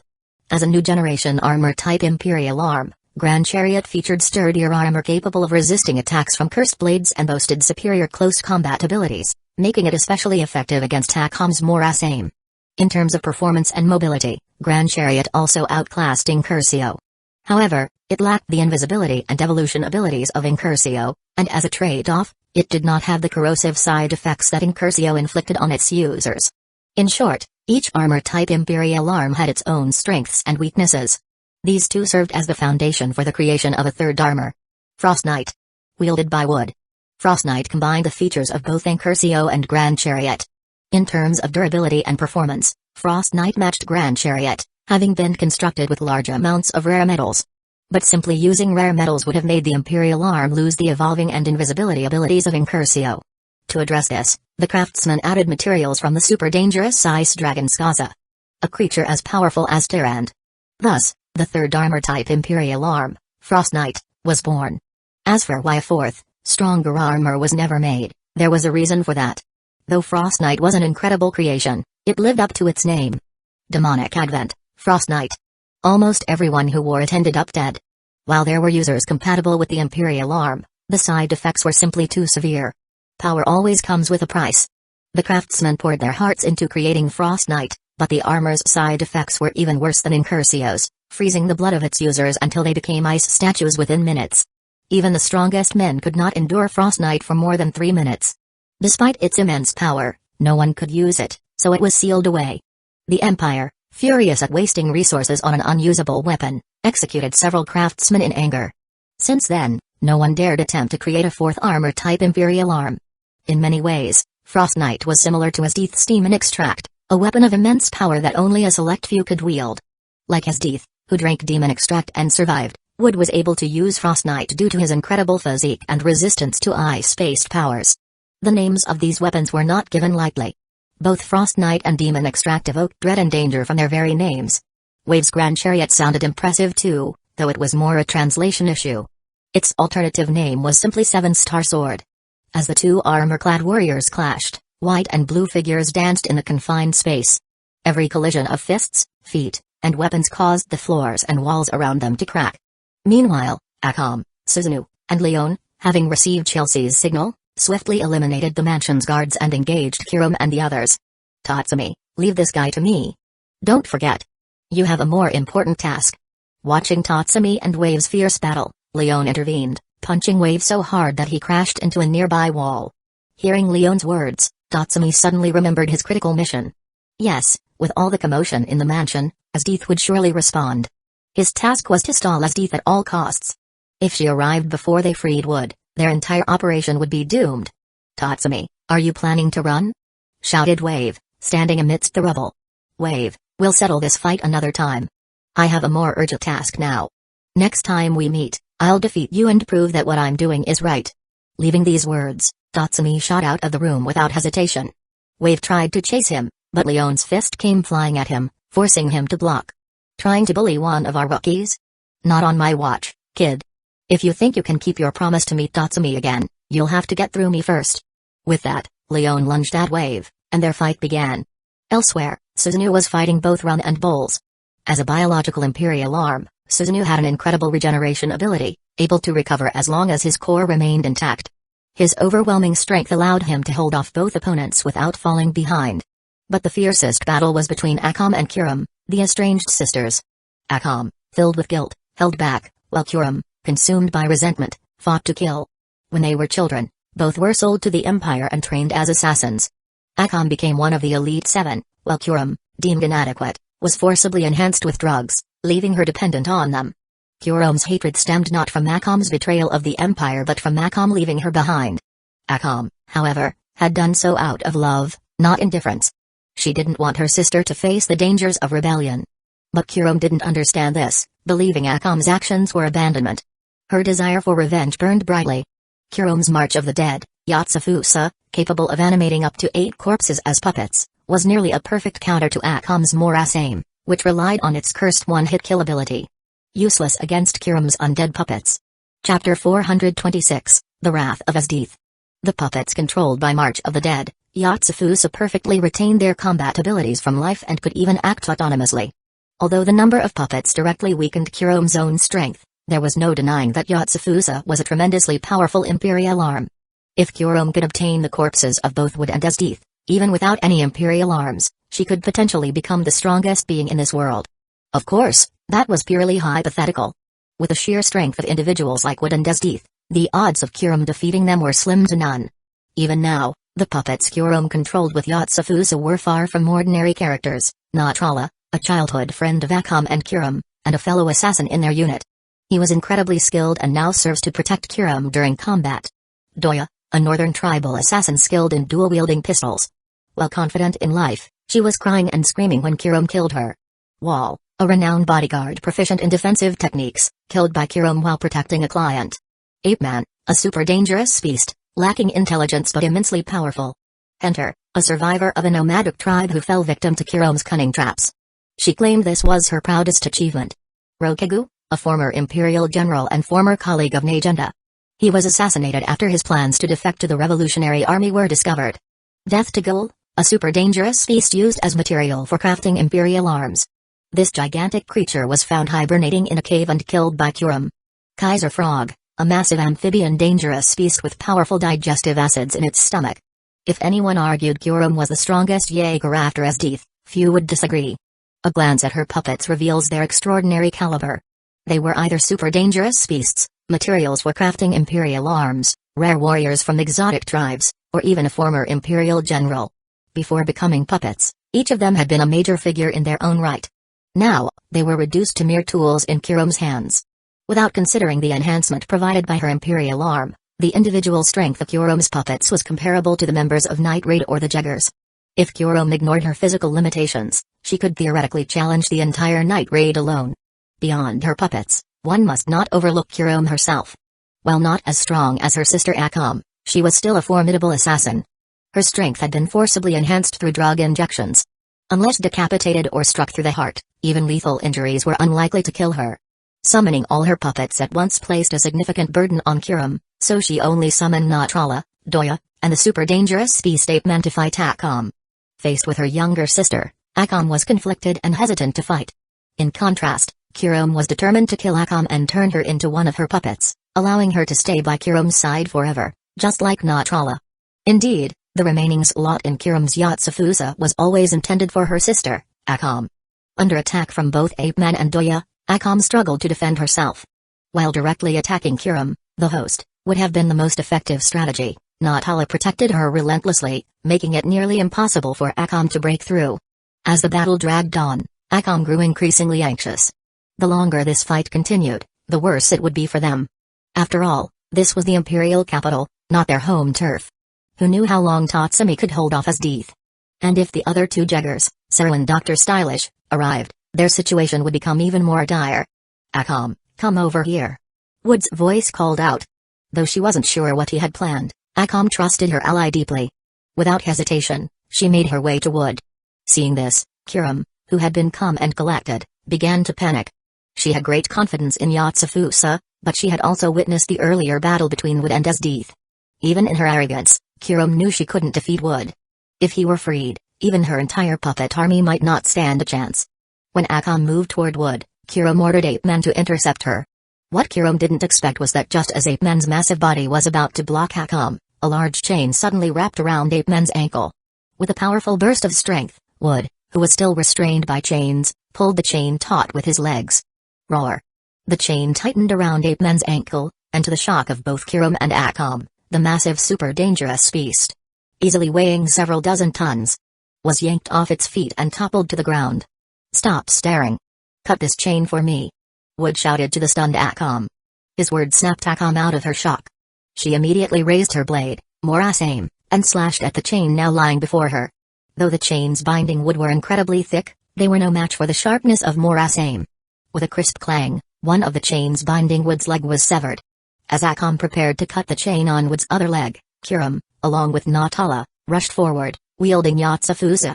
Faced with Kurum's attack, Akam was forced to defend herself. She was reluctant to harm her sister, and Natrala's presence made the battle even more challenging. It seems I can't rely on anyone else. I'll have to rescue myself.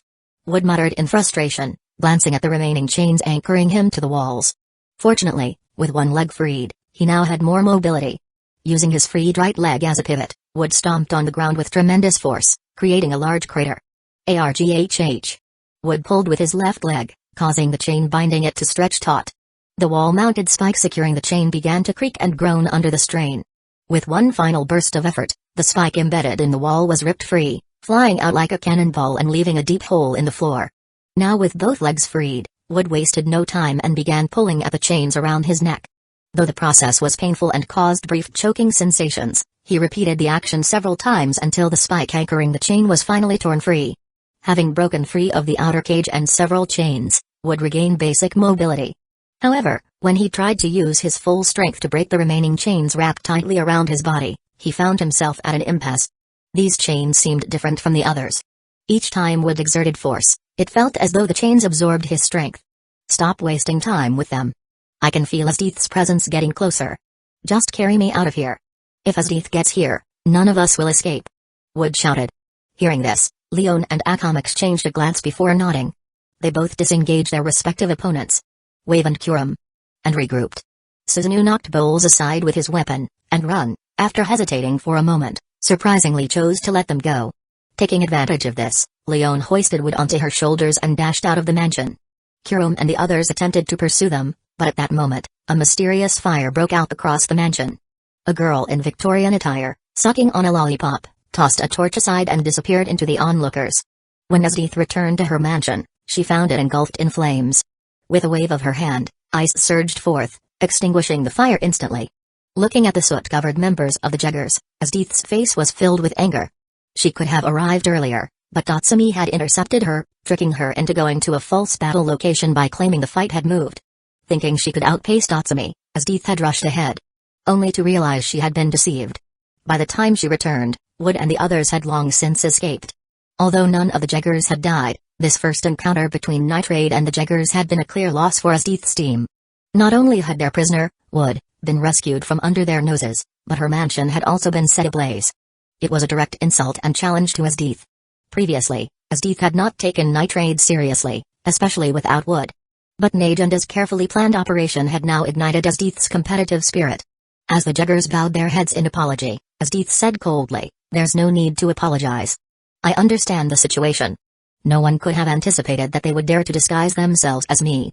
Nor did I expect Tatsumi to be part of Nitrade. This mistake is as much mine as it is yours. But this changes everything. Najanda, I won't underestimate you again. If I find your base of operations, I'll make sure you understand the severe consequences of angering me." Esdeath, while a sadist, was also a capable general who acknowledged her own mistakes. Her charisma as a leader was why she had such loyal subordinates like the Three Beasts. At this moment, Sarah and Dr. Stylish, who had been delayed by their patrols and experiments, finally arrived. Seeing Esdeath's furious expression, they couldn't help but feel nervous. Esdeath wasn't inclined to blame Wave and the others, who had fought valiantly but were ultimately outmaneuvered. However, she saw Sarah and Dr. Stylish's absence as negligence. Noticing her displeasure, Dr. Stylish quickly spoke up to offer assistance. "I may be able to help locate Nitrade's base. Although I wasn't involved in the fight, I had already suspected Tatsumi and conducted some research. Using the latest technology I've developed, I've identified clues to their location. They were in such a rush this time that they failed to erase their tracks like usual. With my devices, I believe we can pinpoint their hideout soon." Hearing this, Sarah eagerly added, "Please allow me to participate in this operation. Not only to atone for my failures but also to eradicate these evildoers completely." Esdeath, not wanting to waste time, turned to Wave and the others. "You've just been through a tough battle. You can stay and rest, but if you feel up to it and want to join the operation, I won't stop you." Chapter 427, Is Wood a Charming Man? In the mountains 10 kilometers north of the imperial capital, inside Nitrade's base, Najanda, who had been anxiously awaiting news, breathed a huge sigh of relief upon seeing Leon and the others return with Wood. Soon after, Tatsumi and Chelsea also arrived safely, and Najanda was finally able to completely relax. To be honest, even though their plan had been meticulously laid out, it was still extremely perilous. If Esdeath hadn't been deceived by Tatsumi, or if Chelsea's disguise had failed, or if there had been any mistakes in the intelligence they had gathered, the entire operation could have ended in disaster. "Before you all start celebrating, could someone help me get these chains off? It's really uncomfortable talking like this," Wood interjected. Seeing the thick chains coiled tightly around Wood, Najanda couldn't help but chuckle slightly as she said, "Got what you deserve this time, huh? You're always reckless, thinking your strength makes you invincible. I told you to keep an eye on them and not cause trouble, but instead, you led the charge." Najanda was, of course, referring to the time Wood encouraged Tatsumi to enter the tournament and act as a mole. Initially, Najanda had considered leaving Wood bound like this for a few days to teach him a lesson. Though Wood was strong, he was still young, and Najanda often treated him, mine, and the others like younger siblings. However, considering the current situation and the hardships Wood had already endured, Najanda turned to Akam and gestured for her to cut the chains. Akam rarely disobeyed Najanda's orders, so she gripped Mora's aim tightly in both hands and slashed at the chains, leaving a silver arc in the air. Clang!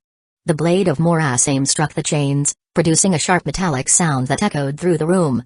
But to everyone's surprise, the razor-sharp Mora's aim, known for its lethality, failed to leave even a scratch on the chains binding Wood.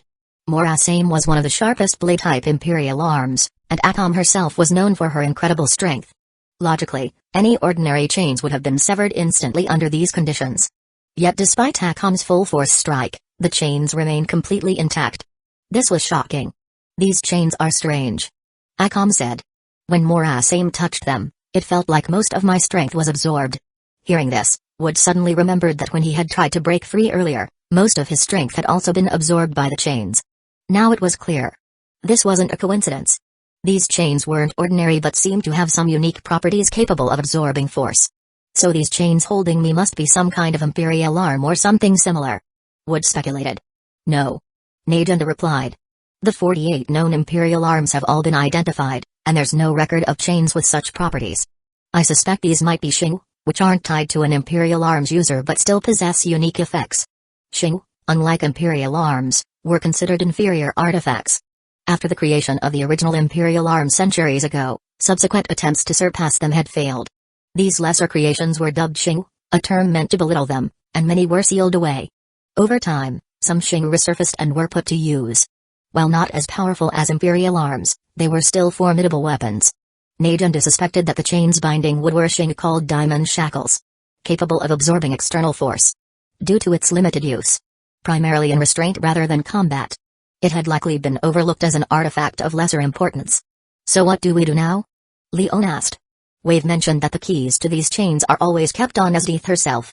Are we really supposed to steal the keys from her? Though they had rescued Wood, his predicament hadn't significantly improved. Wood was supposed to be their strongest fighter, but with his hands bound and his imperial arm, Frost Knight, still in the Jagger's possession, how much of his strength could he actually use? What if we sent Tatsumi back to Esdeath to steal the keys and retrieve Frost Knight while he's at it? Leon suggested casually, seemingly amused by the idea. Hearing this, Tatsumi's face darkened. Stealing the keys and the imperial arm from Esdeath's mansion? Did Leon think it was his own house? Before his identity was exposed, Tatsumi thought Leon's suggestion might have been barely feasible. But now, if he appeared before Esdeath again, she'd probably chop him into pieces on sight. It's fine, Tatsumi. Wood said, his voice dripping with humor. I believe you can do it. Esdeath's a sadist and a total novice when it comes to romance. All you have to do is offer her a whip, kneel down, and I'm sure she'll forgive you with a smile. I mean, she's got the looks, the curves, and the legs. What's there to hesitate about? Honestly, if she'd taken a liking to me instead, our kids would already be old enough to buy soy sauce. Wood's teasing drew exasperated expressions from Najunda and mine, who both smacked him on the back of the head. Honestly. Can't you be serious for once, Wood? Najunda scolded. Tatsumi's not like you. If you joke around, he might actually take you seriously and try something so reckless. Watching their interaction, Chelsea found it all rather peculiar. After losing her entire team and wandering alone, Chelsea had joined several assassin groups. But she'd never encountered a team as harmonious as Night Raid. In most assassin squads, tension and distrust were common, given the nature of their work. Long-term stress made it difficult to build bonds. Yet Night Raid felt completely different. Despite their recent close brush with death and the ongoing challenges, the team exuded optimism and camaraderie. They didn't act like mere colleagues but more like a family. They teased each other and joked around, creating an atmosphere of warmth and trust. Chelsea couldn't help but notice that the person who contributed the most to this dynamic was Wood. Though he had just been rescued and was still bound, Wood had immediately noticed the unease among his teammates and deliberately lightened the mood with his antics. So, he's not what the rumors suggested. Chelsea thought. In the Revolutionary Army, I heard he was a playboy, constantly goofing off and unreliable. But now I see that this is just a front. Beneath it, he's a thoughtful and kind young man. Chelsea's imperial arm, Gaia Foundation, required her to be highly observant, and she was adept at reading people. To her, Wood's seemingly light-hearted behavior was a sign of his deep care for his comrades. Although it's a Xing, that doesn't mean we can't deal with it. Chelsea said, finally speaking up. Even imperial arms have weaknesses, and one of your teammates uses Cutter of Creation, Extase, right? That could probably cut through these chains. Her words immediately drew everyone's attention. She was referring to Shiel, who had gone to the Revolutionary Army's headquarters to receive a prosthetic arm.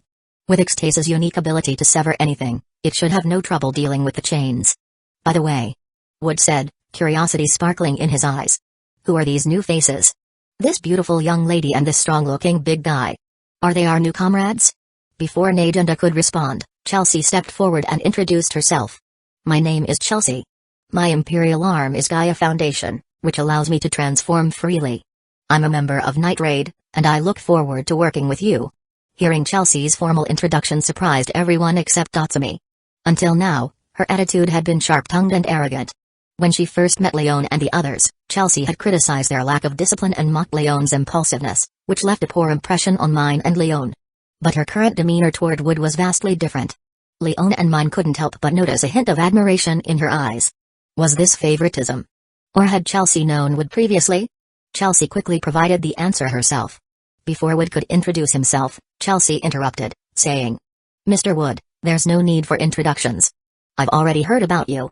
At the Revolutionary Army headquarters, your reputation preceded you. They say you're a flirt and a carefree rogue, yet deeply loyal to your comrades and immensely powerful. You even stayed behind to hold off someone as monstrous as Ezeth so your allies could escape. Back then, I only knew you through reports and rumors. But now that I've met you, I realize not all rumors are true. Your care and loyalty to your comrades have been on full display during this mission. And as for your playful persona, well, I can see it's just an act. That only makes you more admirable. Honestly, Mr. Wood, I think you're an incredibly charming man." Her words left everyone with mixed reactions. Wood himself was utterly baffled. If Chelsea hadn't said it herself, he wouldn't have believed someone thought so highly of him. Was she really talking about him? In Night Raid, his reputation wasn't exactly stellar. Even Tatsumi, who once idolized him, had grown disillusioned after seeing his true nature. What nonsense! Calling him a charming man? Mine exclaimed, her face flushed with indignation. Aside from his half-decent looks, what other redeeming qualities does he have? Are you sure you're even talking about this, Wood?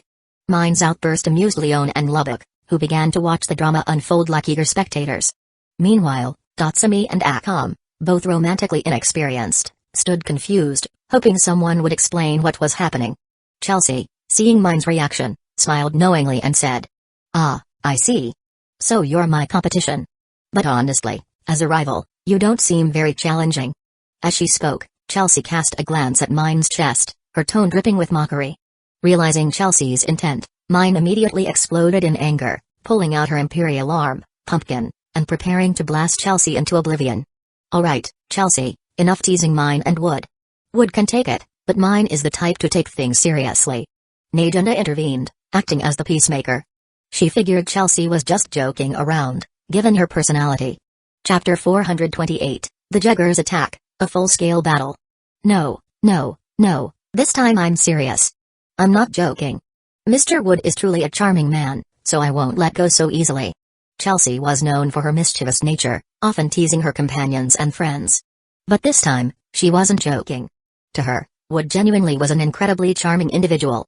It was easy to forget that Chelsea had once had a mentor and close comrades in her squad. But they had all perished during the mission, leaving her to survive alone. Even in their final moments, her mentor and comrades refused to betray her existence, ensuring her safety. Since then, though Chelsea joined other squads, she never truly found people she could consider her partners. Wood, however, was different. He was someone who repeatedly risked his life for his comrades, someone who even surrendered himself to protect a few children. While such actions might seem foolish to others, Chelsea found them rare and admirable. Behind his playful and flippant exterior lay a heart more tender than anyone else's. Though he rarely spoke of it, his actions showed how deeply he valued his comrades. Wasn't such a man undeniably captivating? Chelsea's bold statement left everyone momentarily stunned. The pink-haired tsundere looked like she wanted to say something snarky, but before she could, Lubbock, who had been enjoying the drama, suddenly turned serious. "Leon, you didn't clean up your tracks during the retreat, did you?" Hearing Lubbock's question, Leon and the others froze before awkwardly admitting. "You're giving us way too much credit. The enemy was already stronger than us, and we had to carry Wood during the retreat. Escaping successfully was already lucky enough. How could we have had time to clean our tracks?" Leon, Akam, and Suzuno had barely held their ground against Wave and the others during their escape. Without Chelsea setting the mansion ablaze to create chaos, they might not have made it out at all. Cleaning their tracks while fleeing was simply impossible. "The barrier I set up outside the base has been triggered. I don't know if it's wild animals or enemies." Lubbock's report caused Najunda to tense up immediately. Under normal circumstances, a triggered barrier wouldn't have been a major concern. But given the current situation, it seemed far too suspicious. Leon and the others had only just returned from the capital, and now the barrier outside their base had been triggered? Could it really be a coincidence? Boom. Before Najunda could respond, a violent tremor shook the ground beneath them, and their hideout was suddenly bombarded with heavy artillery. Even without Lubbock's confirmation, it was now obvious, the barrier had been triggered not by wild animals, but by pursuing enemies. Another volley of artillery shells rained down, blowing the roof off their hideout. The night raid members quickly jumped outside to avoid being caught in the destruction. As another round of shells approached, Mine raised her pumpkin and began firing into the sky, expertly intercepting each incoming projectile. When the night raid members reached the rooftop, they finally saw their attackers. Standing there were Asdith, with her iconic blue hair and arms crossed, as well as Wave, Kiram, So, and Dr. Stylish. Run and Bowles, still recovering from their injuries, were absent from this mission. At first glance, it seemed the Jaggers were outnumbered. Including Asdith, they were only 5 in total, while Night Raid boasted 9, Wood, Datsumi, Mine, Najenda, Susanoo, Leon, Akam, Lubbock, and Chelsea. Numerically, Night Raid had almost double the manpower of the Jaggers. However, numbers alone didn't guarantee victory. Night Raid had its own limitations. Chelsea had negligible combat ability, and Wood, now weakened to less than a tenth of his original strength, was little more than a liability. In terms of combat-ready fighters, Night Raid only had 7. While 7 against 5 still appeared advantageous, the Jaggers brought more than just themselves. Kiram, for instance, had her March of the Dead, Yatsufusa, which could summon 7 highly capable puppets. Each one of her puppets was as strong as a seasoned fighter, and by old Datsumi standards, he'd struggle to take down even one of them. Sarah's corruption, Hecaton Kyre's was a biological-type Imperial arm capable of independent combat and regeneration. Her own body, extensively modified by Dr. Stylish, boasted advanced weapon systems named Ten King's Judgment and packed overwhelming firepower. Dr. Stylish, despite his lack of direct combat ability, excelled at creating modified soldiers. This time, he brought his Stylish army, an assortment of enhanced subordinates with varied capabilities, named after chess pieces, gold and silver, a trio specializing in reconnaissance, using heightened senses of sight, hearing, and smell. Knight, Doroma, a skilled assassin adept at ambushes. Rook, Toby, a fully mechanized combatant devoid of pain. Bishop, Jason, a highly defensive fighter wielding a massive sword. Pawn, numerous foot soldiers responsible for the initial artillery bombardment. Of the 5 Jaggers present, only Wave seemed to lack backup forces, as both Asdith and the other 3 had brought their own subordinates. But Asdith herself didn't need underlings. Her trump card, Ice Cavalry, allowed her to summon an army of ice soldiers on par with seasoned fighters. Najenda, it's been a while. I never thought you'd be hiding out in such a remote place after our last meeting. But I wonder, will your luck hold out this time? Can you escape me again? Reunited with her former colleague, Asdith was visibly pleased. Najenda, however, showed nothing but seriousness.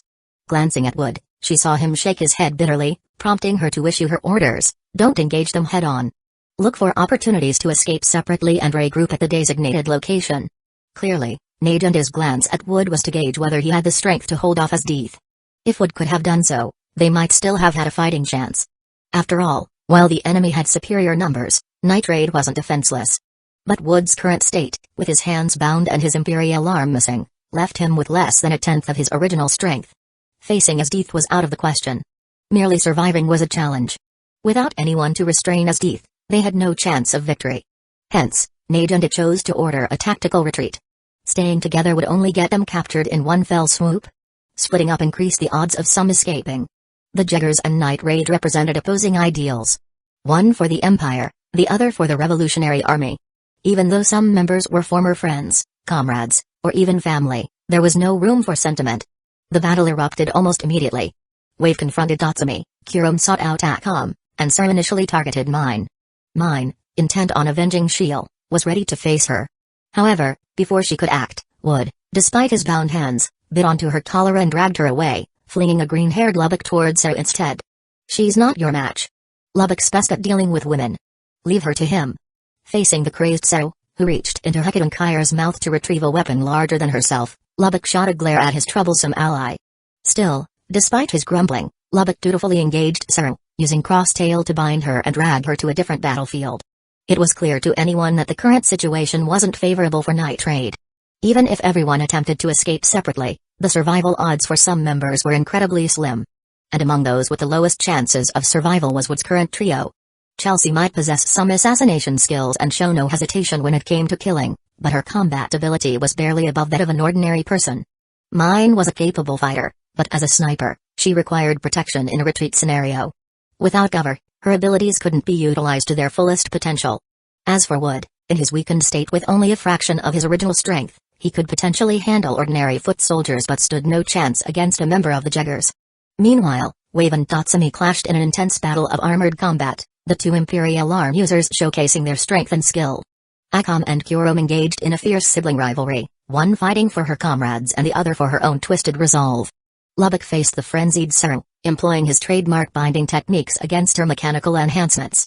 But against Seru's heavily modified body and the sheer power of Hecaton Kyres, even Lubbock struggled. Leon, on the other hand, squared off against Dr. Stylish, who had grotesquely transformed himself with some unknown enhancement. His body swelled to monstrous proportions, resembling an aberrant beast. Having consumed several of his own subordinates in the process, he now fought Leon in a brutal, physical showdown. As for Asdeath, her original intent had been to target Wood and settle their grudge. But after realizing Najenda was the leader of Night Raid, she shifted her focus. To Asdeath, eliminating Najenda was the key to securing Wood's submission.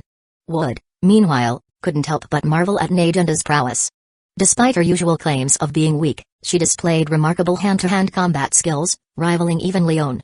Her abilities were befitting of her status as a former Imperial general.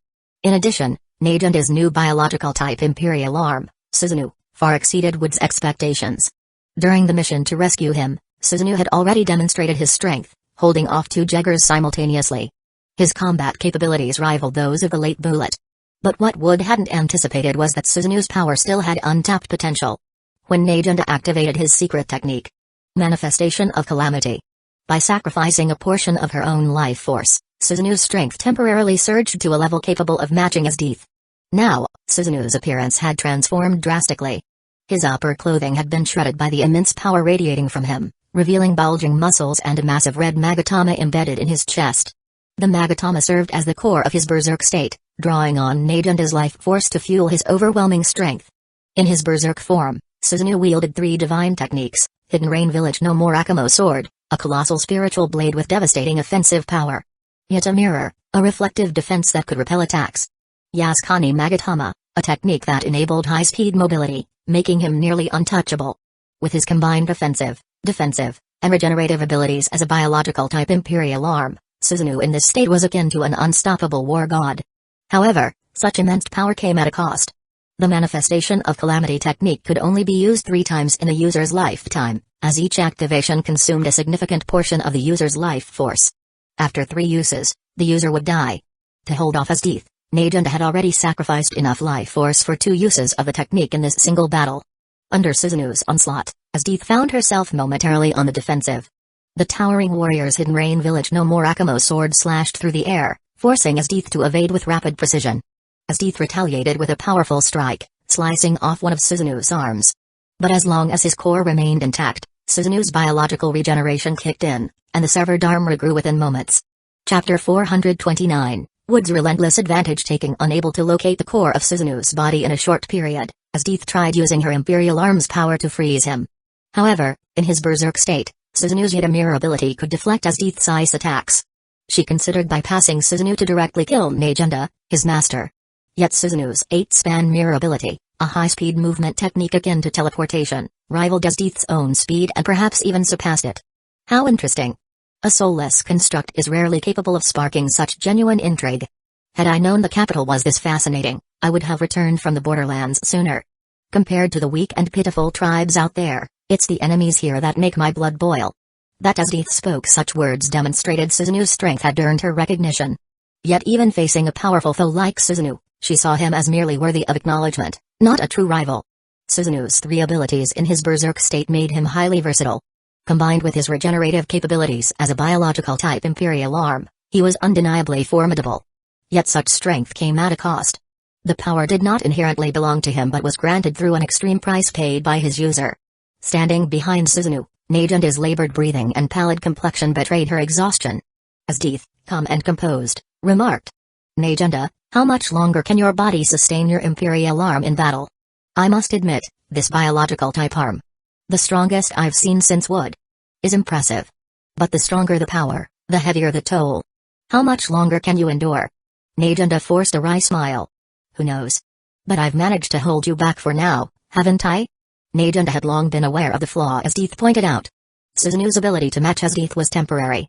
Once Nagenda's life force was depleted, she'd be unable to sustain Suzunu's manifested wrath ability, resulting in both their deaths. This outcome was expected, and Nagenda had prepared for it. Beyond Esdeath's monstrous presence, the combat strength of Nitrade and the Juggers was nearly evenly matched.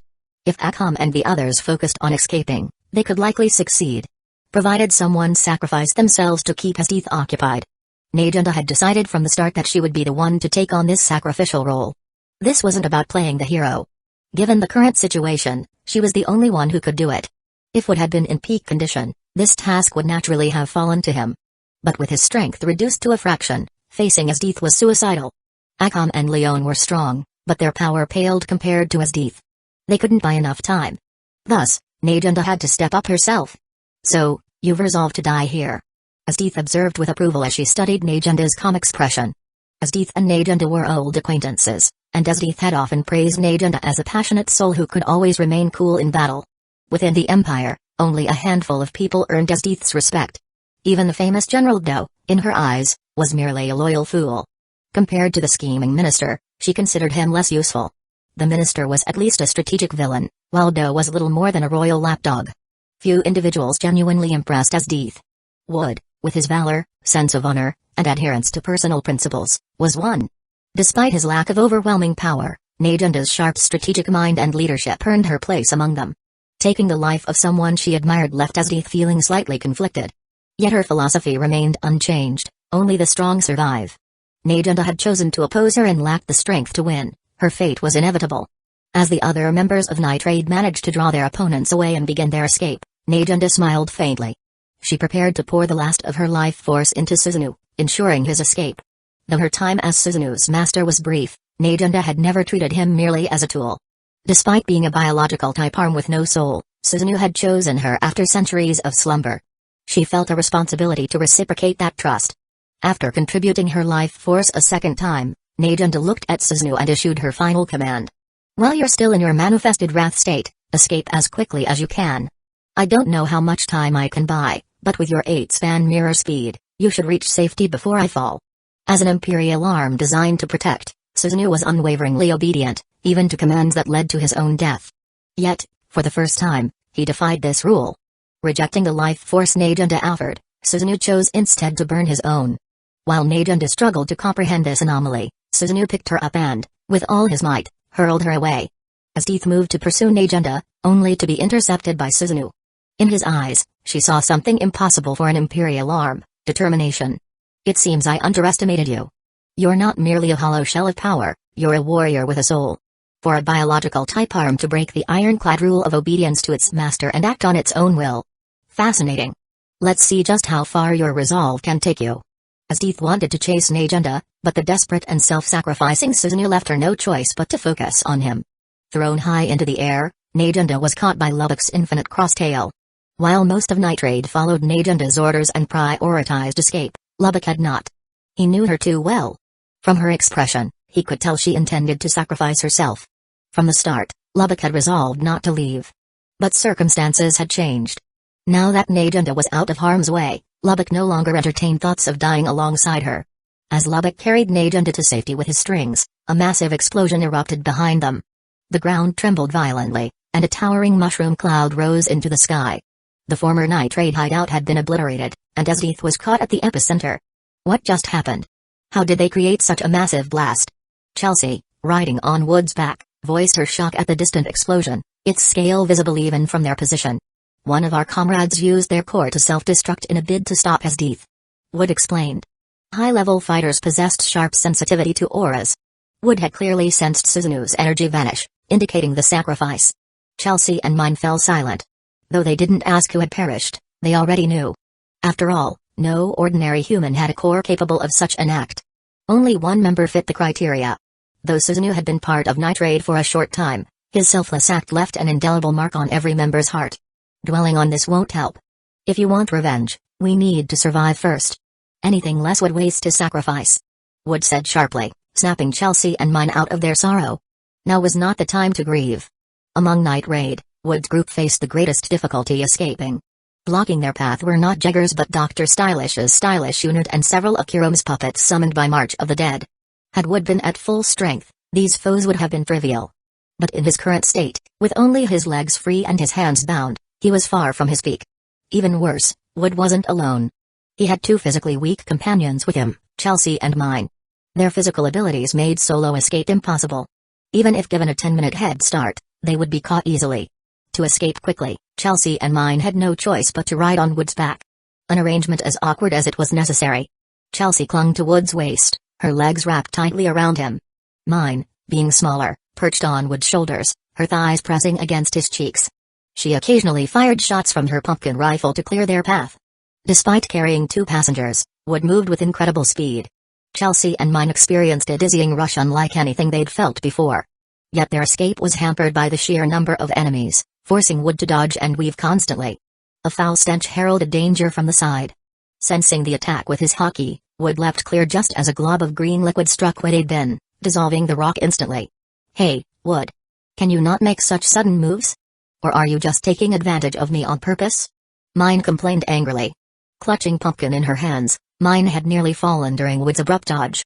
To stay on, she'd had to clamp her legs tightly around his head, prompting her accusation. "You're being unfair," Wood retorted. "If I hadn't moved, we'd be dead now. And in this situation, do you really think I have time for that? Maybe it's just your impure thoughts talking." Chapter 430, The Fragmented Night Raid Organization. Hearing Wood's complaint, Mine's face turned red. Truth be told, her current position was indeed rather awkward. Her body was perched on Wood's shoulders, and with Wood running and jumping so vigorously, some inevitable friction occurred. "Stop whining. Just don't make too much noise, otherwise, I won't be able to aim properly." The blushing girl finally found a somewhat plausible excuse for herself, and the guy doing the heavy lifting reluctantly accepted her explanation. However, Chelsea, who was also being carried on Wood's back, noticed the issue and mischievously decided not to let Mine off the hook. "I never thought Mine was this kind of person. Reacting in such a situation. How truly lewd of you." Hearing the sly fox's comment, Mine instantly flared up like an ignited powder keg. She glared at Chelsea in shame and anger. "Who's the shameless one here? Clinging to a man like an octopus? I wonder who that might be?" Just as Chelsea was about to retort, Wood intervened. "You two, that's enough. If you want to argue, at least pick a better time and place. If you keep messing around, I'll throw you both off and run away on my own." Seeing the two girls about to start bickering again, Wood felt utterly drained. While the current situation offered some unexpected perks, the mental toll far outweighed it. "You wouldn't dare!" the two girls shouted in unison. Before Wood could react, one of them bit his ear while the other twisted the soft flesh at his waist. "Susanoo is gone, but his teeth is still alive. If you keep dawdling, we really will die here," Wood warned. Realizing the gravity of the situation and unwilling to let Susanoo's sacrifice go to waste, Mine and Chelsea's expressions turned serious. "Chelsea, use your Imperial arm to transform into a bird and scout their formation from above. Find the weakest point for us to break through. As for those with guns, I'll take care of them. Mine, the acidic danger beast frog is your responsibility," Wood instructed. Once the girls calmed down, Wood began issuing orders. Moments later, the weight on his back lightened as Chelsea transformed into a bird using her Imperial arm. Gaia Foundation. And flew into the sky.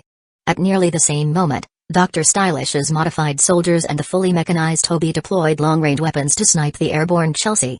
This was precisely why she hadn't transformed earlier. Becoming a bird would make her a prime target for concentrated fire. With no means of retaliation, Chelsea would be shot down without a doubt.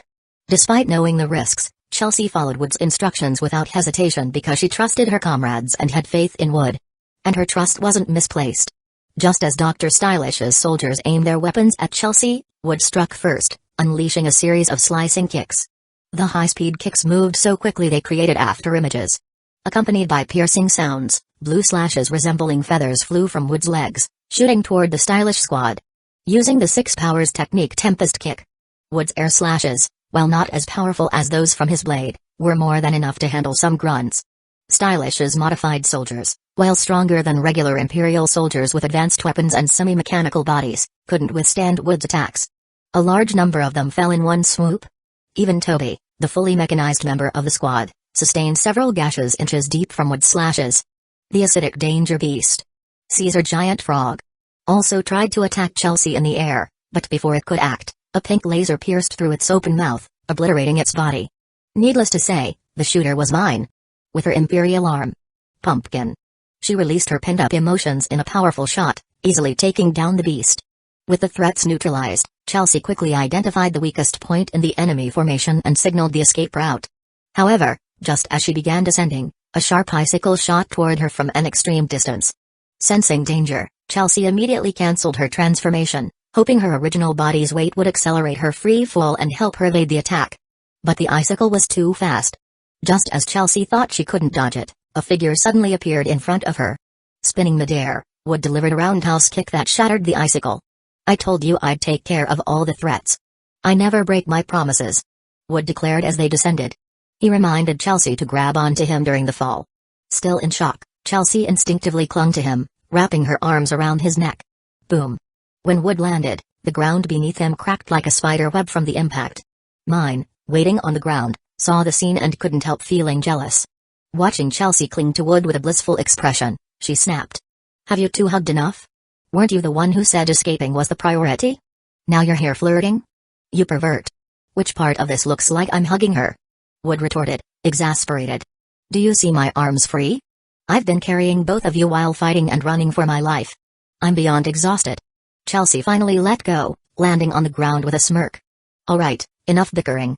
Asdeath already has her eyes on us." Wood frowned at the mention of Asdeath. He turned to Chelsea and asked, "Which direction is the weakest?" Chelsea pointed south. "That way has the fewest guards. If we can reach the forest, it'll be harder for them to find us." Without wasting a second, Wood shifted mine back onto his shoulders and began running south at full speed. Despite the added burden of carrying two companions earlier, his training in the Six Powers techniques allowed him to maintain a remarkable pace. Even so, the strain was clearly taking a toll. The group faced relentless pursuit. Modified soldiers armed with long-range weapons continued firing at them, and danger beasts appeared from the shadows, attempting to block their path. However, Mine's imperial arm, Pumpkin, proved invaluable. As the situation grew more dire, its power increased, allowing her to pick off enemies with precision. "Wood! There's another danger beast closing in on the right," Chelsea shouted. Wood twisted his body mid-stride and delivered a powerful kick, sending the beast crashing into a tree. The group pressed onward, avoiding as much confrontation as possible. As they neared the edge of the forest, the terrain became more treacherous, forcing them to slow down. Chelsea, acting as their scout, scanned the path ahead. "We're almost there, but it's going to get rough." Just as they thought they were in the clear, a deafening roar erupted behind them. The ground trembled as a massive, mechanized figure burst through the trees. It was one of Dr. Stylish's elite creations, a towering mechanical soldier armed with an energy cannon. Wood skidded to a stop, his instincts screaming that this was no ordinary enemy. Mine slid off his shoulders and stepped forward. "Go on without me. I'll handle it." "What are you talking about? You can't fight that thing alone," Wood protested. "I said go," Mine shouted, raising Pumpkin and taking aim. "I'll buy you time. Chelsea, make sure he doesn't do anything stupid." Chelsea hesitated for a moment, but seeing the determination in Mine's eyes, she grabbed Wood's arm. "We need to move. Trust her."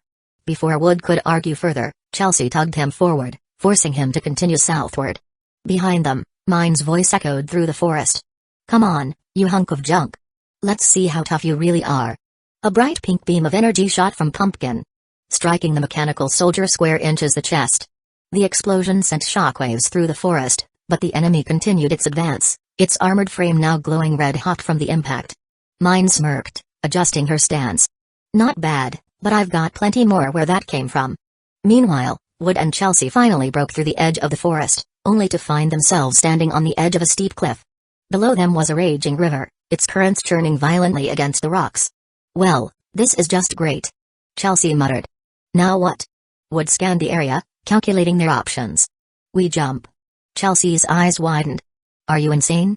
That river will tear us apart." "Do you have a better idea?" Wood countered, his tone firm. Before Chelsea could respond, Wood grabbed her by the waist and leapt off the edge. The wind roared around them as they plummeted toward the water below. Chelsea screamed, clutching tightly to Wood. At the last moment, Wood adjusted their trajectory, ensuring they hit the water at an angle to minimize the impact. The icy river swallowed them whole, its powerful currents dragging them beneath the surface. Wood fought against the pull of the water, using every ounce of his strength to keep them afloat. After what felt like an eternity, they finally reached the shore, gasping for air. "That was the worst plan you've ever had," Chelsea panted, coughing up water. "Maybe," Wood admitted with a weak chuckle. "But we're alive, aren't we?" Their brief moment of relief was shattered by a distant explosion. They turned to see a plume of smoke rising from the forest, a grim reminder that mine was still fighting. "We have to go back," Chelsea said, her voice filled with urgency. "No," Wood said firmly. "If we go back now, her sacrifice will be for nothing. We have to trust her." Chelsea clenched her fists, clearly frustrated, but she knew he was right. "Fine. But if anything happens to her, I'm holding you responsible." With heavy hearts, the two began following the river, leaving the battlefield behind. Several days later, in a small village just outside the capital, Tatsumi, cloaked in a hooded robe, cautiously entered a modest house. Inside, the occupants immediately tensed, ready for action, until Tatsumi lowered his hood, revealing his face. The tension eased as they recognized him. "Are you sure it's safe to stay this close to the capital?" Tatsumi asked, his voice tinged with worry. "This is the safest place we could be," replied Leon, leaning casually against the wall. "No one would expect us to stay this close. The people here are all trustworthy, and the Empire would never think to search in such an obvious location." The village was only 5 kilometers west of the capital. Closer than Night Raid's former base. Tatsumi couldn't help but feel uneasy. The proximity to the heart of enemy territory seemed far too dangerous, even with Leon's reassurances. Leon, however, was her usual confident self, showing no signs of the injuries she'd sustained during their escape. Thanks to her imperial arm, Lionel, which granted her exceptional regenerative abilities, Leon had recovered faster than anyone else. Aside from Leon, the house was occupied by 2 other figures, Lubbock and Akam. While Akam appeared unscathed, Lubbock bore a fresh, deep scar across his face.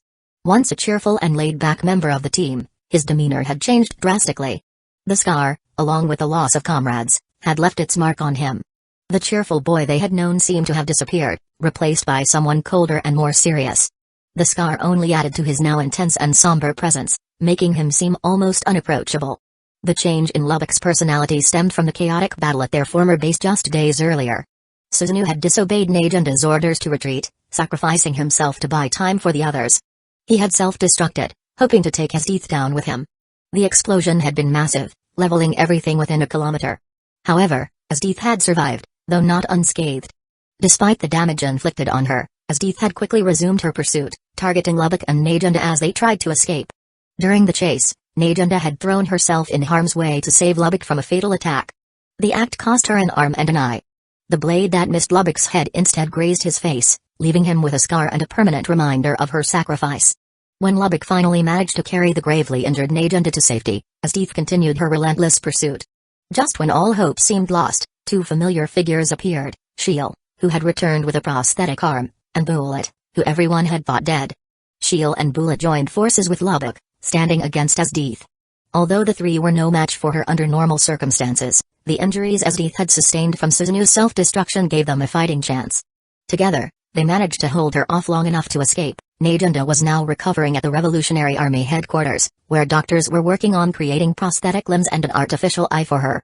Chapter 431, That Guy Isn't So Easy to Kill. Wood, Mine, and Chelsea. Did they manage to break through as well?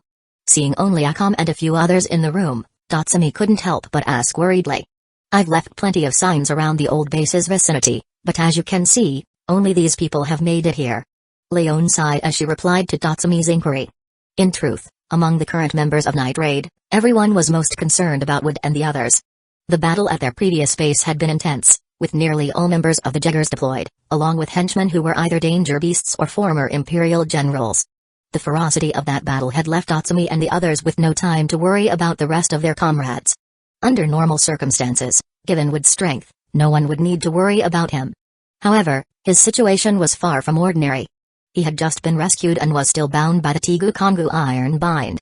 Without his own Tegu, his strength was nearly non-existent. As for Mine and Chelsea, their conditions were equally unfavorable. While Mine's output was among the top in Night Raid, her strength relied on a secure environment. Trapped in an encirclement, fighting a breakout battle was no simple task for a sniper like her. Chelsea, on the other hand, was almost entirely useless in direct combat. If Mine still had a shred of resistance, Chelsea would be utterly helpless against even the weakest soldiers under Dr. Stylish. Escaping on her own was virtually impossible. "I saw Mine and Chelsea retreating with Wood." Lubbock suddenly spoke. Earlier, Wood had thrown him into the fray as a distraction, so he distinctly remembered the trio moving together. That makes it even worse. Chelsea, who's defenseless, Mine, who's only useful at range, And Wood, who's barely capable of running. Tatsumi's unease deepened at Lubbock's words. In his view, if Wood had fled alone, there might have been some hope for survival. After all, speed was Wood's forte, and no one could easily catch him if he ran at full throttle. But Wood would abandon his companions? No way. Tatsumi knew Wood would never leave them behind. This was the same guy who had twice risked his life to cover his comrade's escape.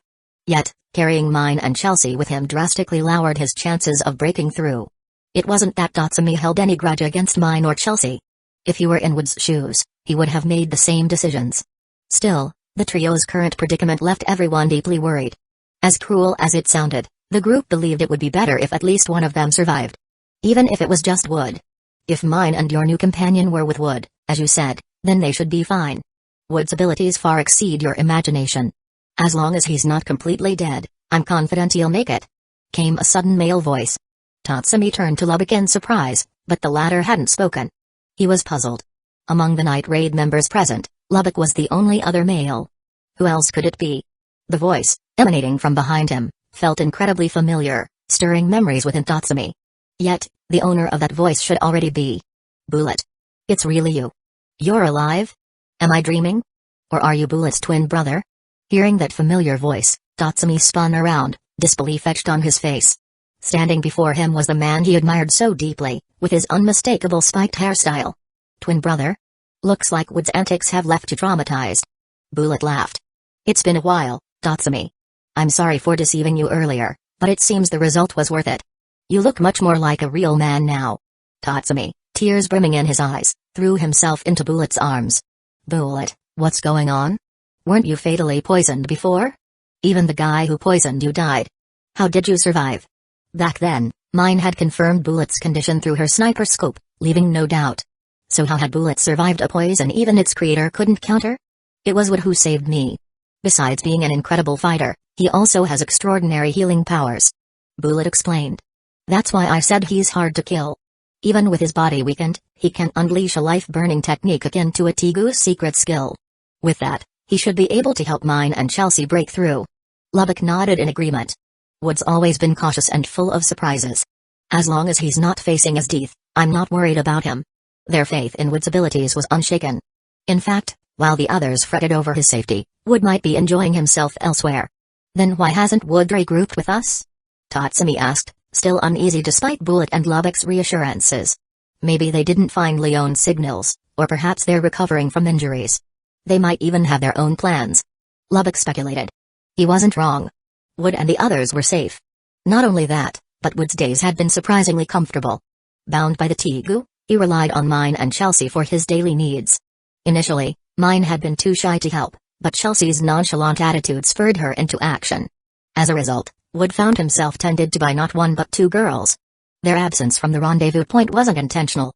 They had missed Leon's signals and had since re-entered the Imperial capital, aiming to retrieve the key to Wood's restraints.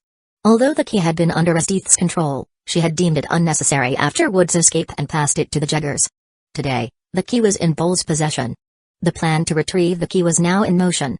Bowles, a former soldier of the Imperial burning troops, joined the Jaggers due to the Empire's summons. His Tegu, Purgatory Summon, Rubicant, is a flamethrower capable of spewing extremely high-temperature flames. He was once ordered by the Empire to burn down several villages with his Tegu, including those affected by plagues or suspected of harboring Revolutionary Army members. Bowles is someone who views obedience to orders as his duty. Even though he knew that many innocent lives were lost in those villages, he felt guilty but ultimately carried out the orders. This was the information Chelsea had gathered both during her work with the Revolutionary Army and recently within the Imperial capital. Although the three of them were now wanted fugitives, the bounty notices meant nothing to Chelsea, who possessed the Tigugia Foundation. With just a slight change in appearance, she could easily infiltrate the homes of important officials in the capital and obtain the intelligence she needed. According to the information I've gathered, Bowles has a wife and daughter. They are the two people he values the most. If we want to assassinate him and obtain the key, targeting them would be the most reliable approach. Chelsea was a true assassin, and for her, concepts like honor or dishonor were irrelevant. As long as the goal could be achieved, the means didn't matter. That being said, Bowles doesn't seem like someone who's completely rotten to the core. Isn't it a bit despicable to involve his family? Upon hearing Chelsea's suggestion, Wood immediately expressed his disapproval. He didn't consider himself a good person, but at the very least, he adhered to the principle of not harming innocents. Everyone needed a bottom line in life. If that bottom line was crossed too easily, could one still truly be called human? Not completely rotten to the core? Following the Empire's orders to burn down entire villages. Such a person doesn't deserve to die? Cherishing his wife and daughter above all else. It's laughable. Did he ever think about how many wives and daughters were in those villages he burned down? Hearing Wood's words, mine showed clear disdain. What she hated most was hypocrites like Bowles. It was ridiculous to feel remorse after the fact. What good was an apology when the slaughter was already done? Who was it meant for? The innocent souls that had perished? I'm not saying we shouldn't take down Bowles, I just don't want to threaten him by targeting his wife and daughter. Wood explained. Wood wasn't trying to play the hero. Even if Bowles hadn't committed any atrocities, their opposing allegiances would still make them enemies. If necessary, Wood wouldn't hesitate to act. But targeting innocent women and children was a line he couldn't cross. His decision to set sail from Red Leaf Island was driven by witnessing pirates commit such heinous acts. If he were to do the same now, how would he be any different from the pirates he despised? Of course, I wouldn't stoop to that level. Otherwise, how would I be any different from Bowles, who feels guilty but keeps killing? What I mean is that we could disguise ourselves as his wife or daughter to get close to him. That's why I need to gather some information about his family first. Hearing Chelsea's explanation, Wood realized he had misunderstood her. He nodded, agreeing to her plan. He needed to get rid of the restraints binding his body as soon as possible. It wasn't just a hindrance in battle. His daily life had also been greatly affected. Although being taken care of by two beautiful young women was enjoyable to some extent, Wood was still human. He had personal needs, and every time those needs arose, even someone as thick-skinned as Wood found it incredibly awkward. Mine was one thing. Although she was a bit tsundere and sharp-tongued, she was still a pure-hearted girl. She would blush and look away, making things a little easier for him. Chelsea, on the other hand, was a complete tease. Not only did she show no intention of avoiding such situations, but she would also watch with great interest, making it so awkward for Wood that he couldn't even relax enough to relieve himself. The Jaggers were allowed a great deal of freedom in the capital when they weren't on missions. Their superior, Asdeath, had given them considerable autonomy, including regular days off every week. On those rest days, Bowles' wife and daughter would either come to the capital to visit him, or Bowles would bring gifts home to them. Today happened to be one of Bowles' rest days. Having just received his salary, he splurged for once, heading to the noble district in the capital and spending most of his wages on a large, extravagant cake. A few days later would be his daughter's birthday, and Bowles planned to celebrate it in advance today. Chapter 432. This is the final mercy. However, Bowles failed to notice that as he left Arthur's cake shop, several shadows began trailing him. Wood had already investigated the place where Bowles had arranged for his wife and daughter to stay. On Bowles' way home, a blonde-haired, blue-eyed girl was already waiting by the roadside. When she saw the hooded Bowles appear, the girl beamed with joy and ran toward him. Seeing his daughter running toward him, Bowles felt a bit puzzled as to why his wife wasn't with her. However, considering that his daughter was quick on her feet, it made sense that his wife might not have been able to keep up. Relaxing, he opened his arms with a smile. As a soldier of the Empire, Bowles usually wouldn't lower his guard so easily. But the person running toward him was one of the most important people in his life. Moreover, his wife and daughter did have the habit of meeting him on the roadside when he returned home, so Bowles didn't suspect anything at that moment. Yet, as he opened his arms to embrace his little angel, an intense pain shot through his chest. In an instant, he realized that the person he welcomed wasn't his beloved princess, but a grim reaper come to claim his life. Looking down at the dagger embedded in his chest, and at the blood-soaked dress of the girl standing before him, Bowles' gaze shifted to the eerily calm expression on her face. With a voice trembling with anger and despair, Bowles asked Chelsea, "What have you done to my wife and daughter?" His heart pierced, blood gushed from Bowles' chest, and his life was slipping away. Yet his first instinct wasn't to stem the bleeding but to worry about the safety of his wife and daughter. Seeing Chelsea's appearance, which perfectly mimicked his daughter's face, demeanor, and aura, Bowles immediately connected the dots. He remembered the night raid member who had previously disguised herself as General Asdeath. Given that the Jaggers had recently wiped out Night Raid's hideout, Bowles understood that this attack was directed at him. But for Chelsea to flawlessly imitate his daughter and intercept him on his way home, Bowles feared the worst. That something had already happened to his wife and daughter. Don't assume everyone is like you, willing to harm innocent women and children. That's something we wouldn't stoop to. And even if I had such intentions, my overly righteous companions would stop me. So the only one dying today is you. Even in hell, you won't see your family. Hearing Chelsea's words, Bowles, surprisingly, didn't show any fear. Instead, a relieved smile spread across his face. I see. They're safe? That's all I needed to hear. In the end, the only one who deserves to go to hell is me. My wife and daughter know nothing about my actions. They've healed me like true angels. Even if they were to pass away, they wouldn't end up in hell. Not being able to reunite with them, even in death, is likely the punishment I deserve. Could I ask one last favor? Please, don't let them know about what I've done. That's my only request. Bowles had long come to terms with the fact that he would meet a violent end one day. He knew he had committed countless atrocities while following orders to burn down villages. His hands were stained with blood, yet he had shamelessly continued to enjoy the warmth of his family. Deep down, he knew retribution would find him. So when death finally came, Bowles felt no resentment or regret. His only wish was for his wife and daughter to live peacefully and remember him as a man they had loved. Your request. I'll honor it. Before Chelsea could respond, Wood stepped forward and nodded at Bowles, whose life was slipping away. The assassination of Bowles was never Chelsea's solo mission. If Bowles had noticed something amiss earlier, Chelsea wouldn't have stood a chance against him in a fight. That's why Mine and Wood had been lying in wait nearby, ready to intervene at a moment's notice. Thank you. With those final words of gratitude, Bowles, one of the Jaggers, passed away. When Chelsea stabbed Bowles in the heart, he still had the strength to fight back. After all, Chelsea was just an ordinary girl in terms of combat ability. While slashing his throat might have been a one-hit kill, piercing the heart, especially of someone as physically robust as Bowles, was a struggle for her. However, upon hearing that his wife and daughter were unharmed, the towering man chose to cease resisting and calmly accept his fate. This final act of acceptance was why Wood agreed to fulfill his dying wish. No matter how grave Bowles' sins, his ability to face death with clarity and remorse was worthy of respect. After retrieving Bowles' Tegu, Purgatory Summon, and finding the key on his body, Wood finally freed himself from the restraints of the Kongu Iron Bind. Once the restraints were removed, Wood and his companions buried Bowles. Then, Wood instructed Chelsea and Mine to return with Bowles' Tegu while he picked up the cake Bowles had dropped. Even during Chelsea's attack, Bowles had carefully ensured the cake was flung far enough to avoid blood stains. The pink box remained pristine, its elegant appearance untouched. Chelsea and Mine were puzzled by Wood's insistence on staying behind. However, as they watched him disappear with the cake in hand, they realized he had something else in mind. Meanwhile, at a small wooden house, a beautiful woman was standing by the door with a blonde-haired, blue-eyed girl, anxiously looking toward the capital. "Mommy, why isn't Daddy back yet? He promised to bring me the biggest and most delicious cake." The little girl gazed toward the capital, then turned to her mother with a hopeful expression. "Be patient, dear. Daddy's work is very demanding, but he's never broken a promise to you, has he?"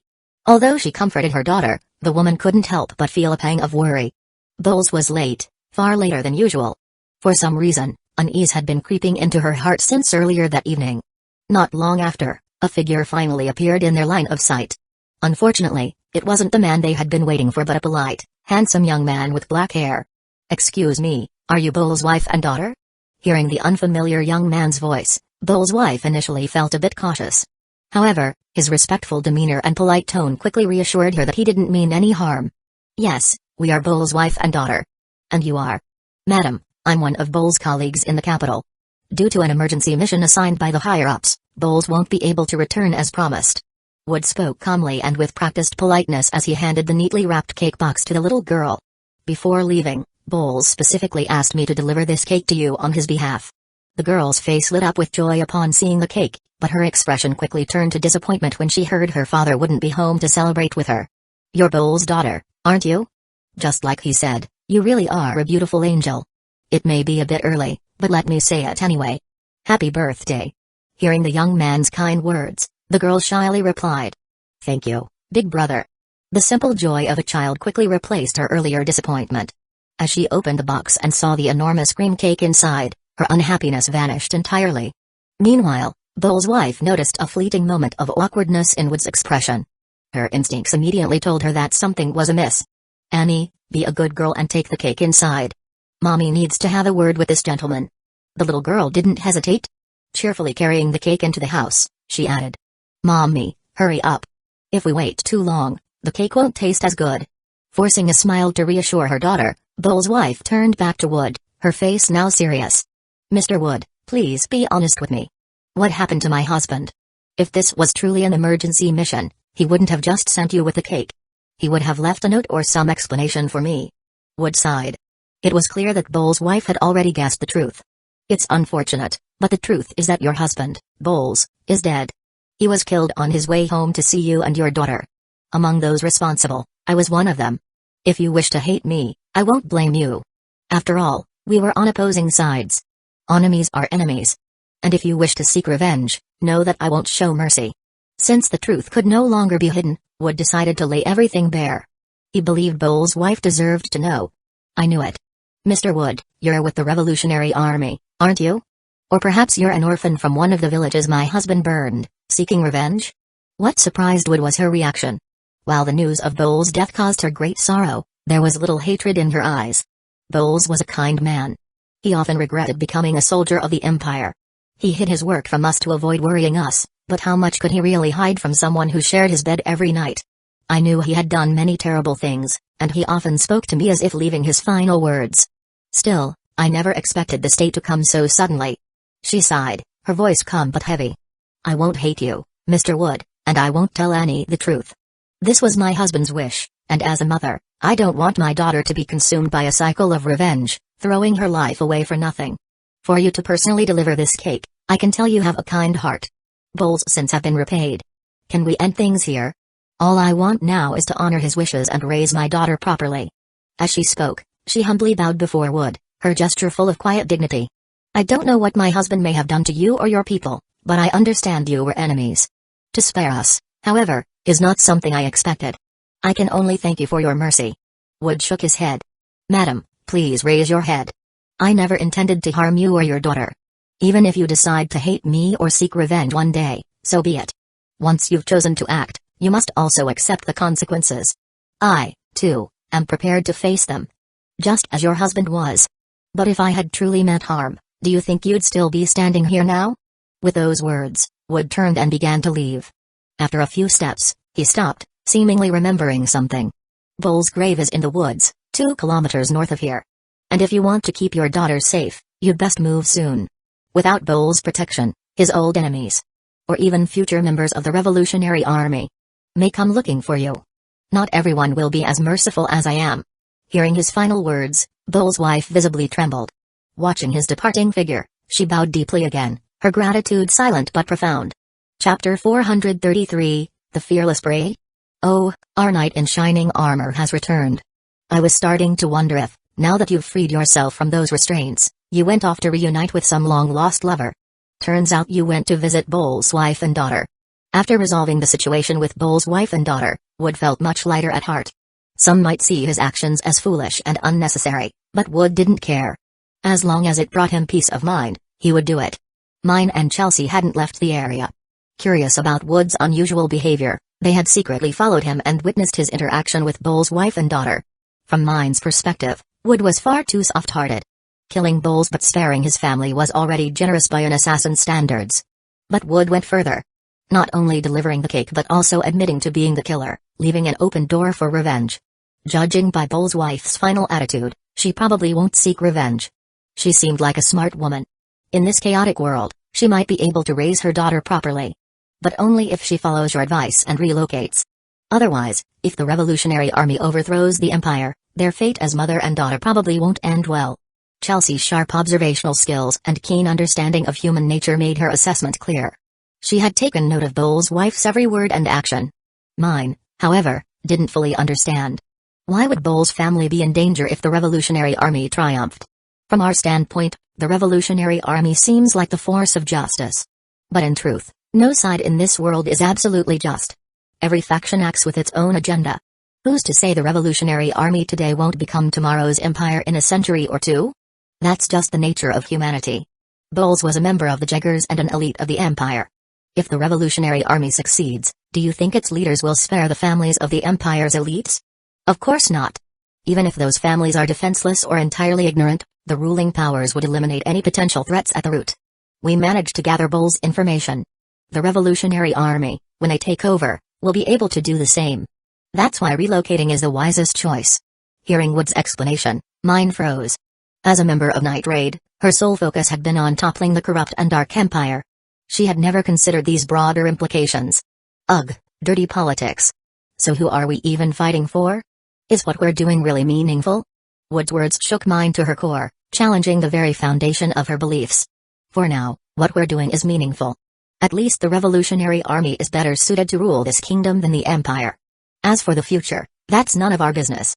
The rise and fall of dynasties are part of history's natural progression. All we need to do is stay true to the path we've chosen. Chelsea observed Wood with growing curiosity. Finally, she asked. I've been wondering, Wood. You're about the same age as mine, right? But you seem to understand things far more deeply than others your age.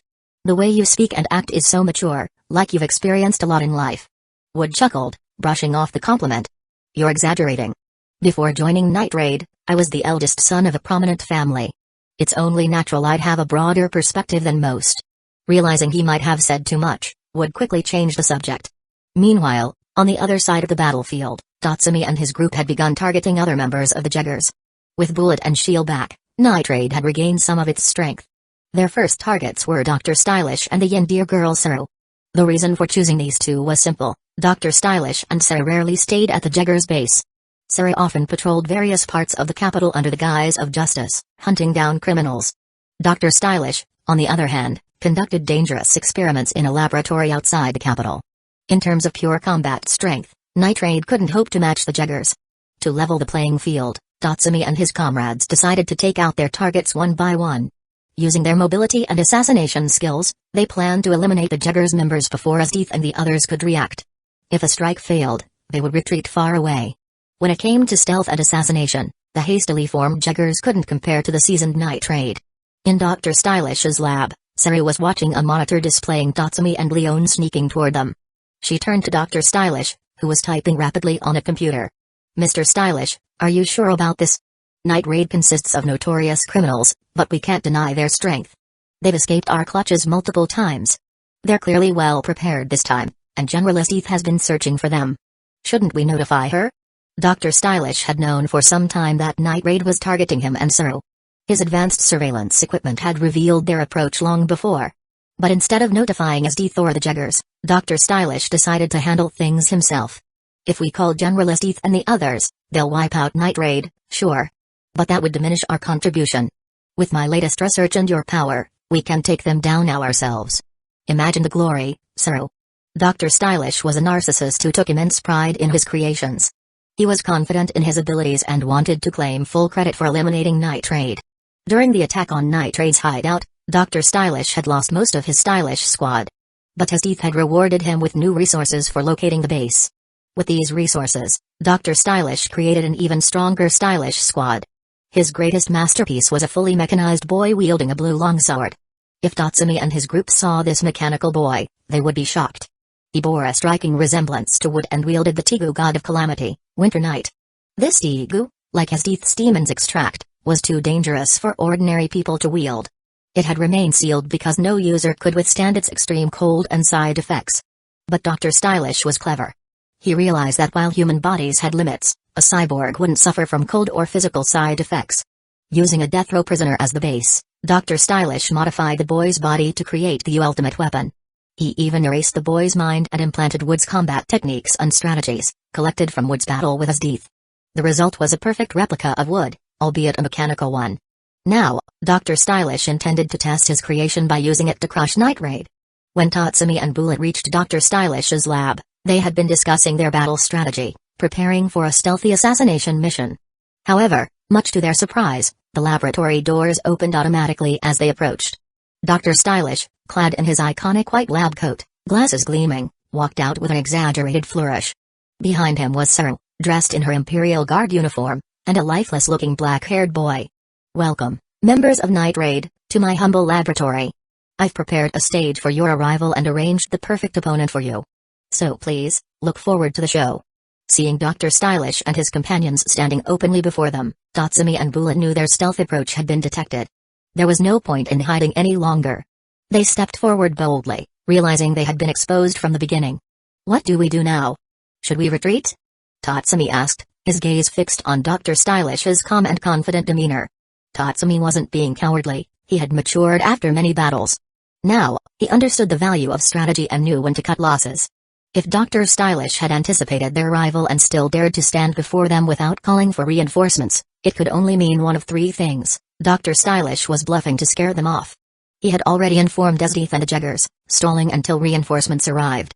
Dr. Stylish had enough confidence in his own strength to take them on directly. He was bluffing, trying to intimidate them into retreating. He had already informed Esdeath and the other Jeggers, and his goal was to stall for time. He was confident in his strength, believing he could deal with Night Raid on his own. Of these possibilities, only the first was favorable for Night Raid.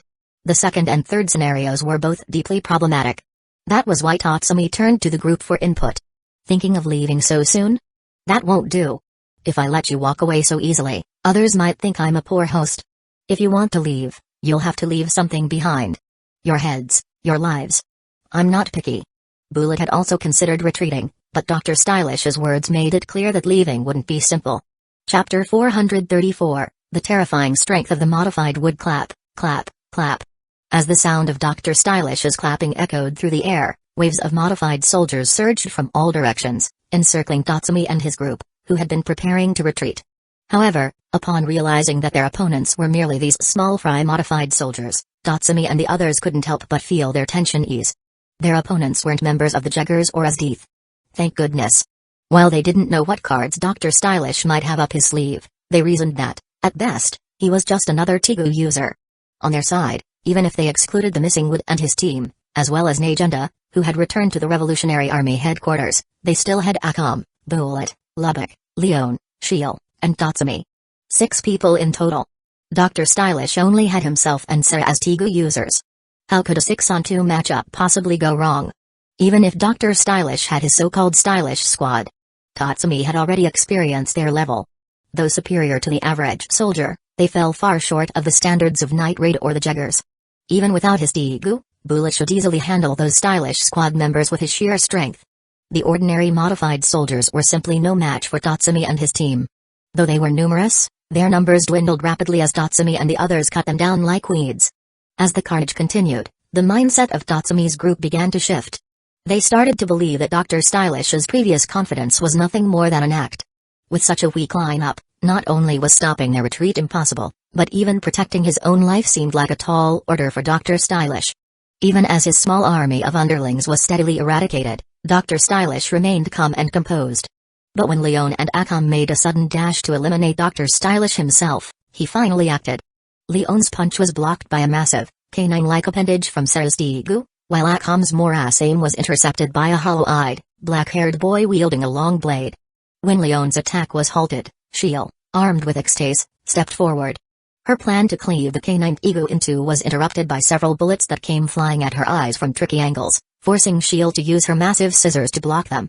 Enemies facing each other, Shiel's severed arm was Sarah's doing, and Sarah had been holding a grudge against Shiel, the sinner who had repeatedly escaped her grasp. The two launched into an immediate, heated battle. Leon, meanwhile, engaged in a brutal brawl with Sarah's biological Tegu, Hecatonkires. Both combatants possessed exceptional regenerative abilities. Leon had the Tegu Lionel, and Hecatonkires had its built-in restoration mechanisms. It was a clash of endurance. Akam, on the other hand, seemed uncharacteristically distracted. Her strikes, parried by the black-haired boy and even deflected with relative ease, lacked their usual sharpness. Her unsteady state led to near-disastrous situations where she was almost caught off guard by lowly modified soldiers. This oddity puzzled Tatsumi and Bullet, who couldn't understand what was happening. Akam, what's wrong? Are your wounds not healed yet? Or did you not eat enough today? Tatsumi asked after firing a blast that eliminated several enemies, his voice tinged with concern. That person by Dr. Stylish. The sword he's holding is Demon God Manifestation, Winter Night. Akam replied in a flat, almost emotionless tone. Hearing this, Tatsumi, Bullet, and Lubbock all wore expressions of shock. When the implications of her words sank in, Lubbock was the first to voice his disbelief. You must be mistaken, right? Wood's Tegu, Winter Night, is a unique item. Aside from him, no one should be able to wield it. The legend of Winter Night was well known, and as one of Wood's closest friends, Lubbock knew more about it than most. Do you really think I wouldn't recognize a Tegu used by my own comrade? Akam shot back coldly. Lubbock fell silent. Anyone who knew Akam understood she didn't joke or lie. Since Wood had been captured, Winter Night had indeed fallen into enemy hands. Humphrey. Even if that guy is holding Winter Night, there's no way he's actually using it. At most, he's swinging it around like a regular sword. After all, it's not a weapon just anyone can use. Lubbock muttered, clinging to denial.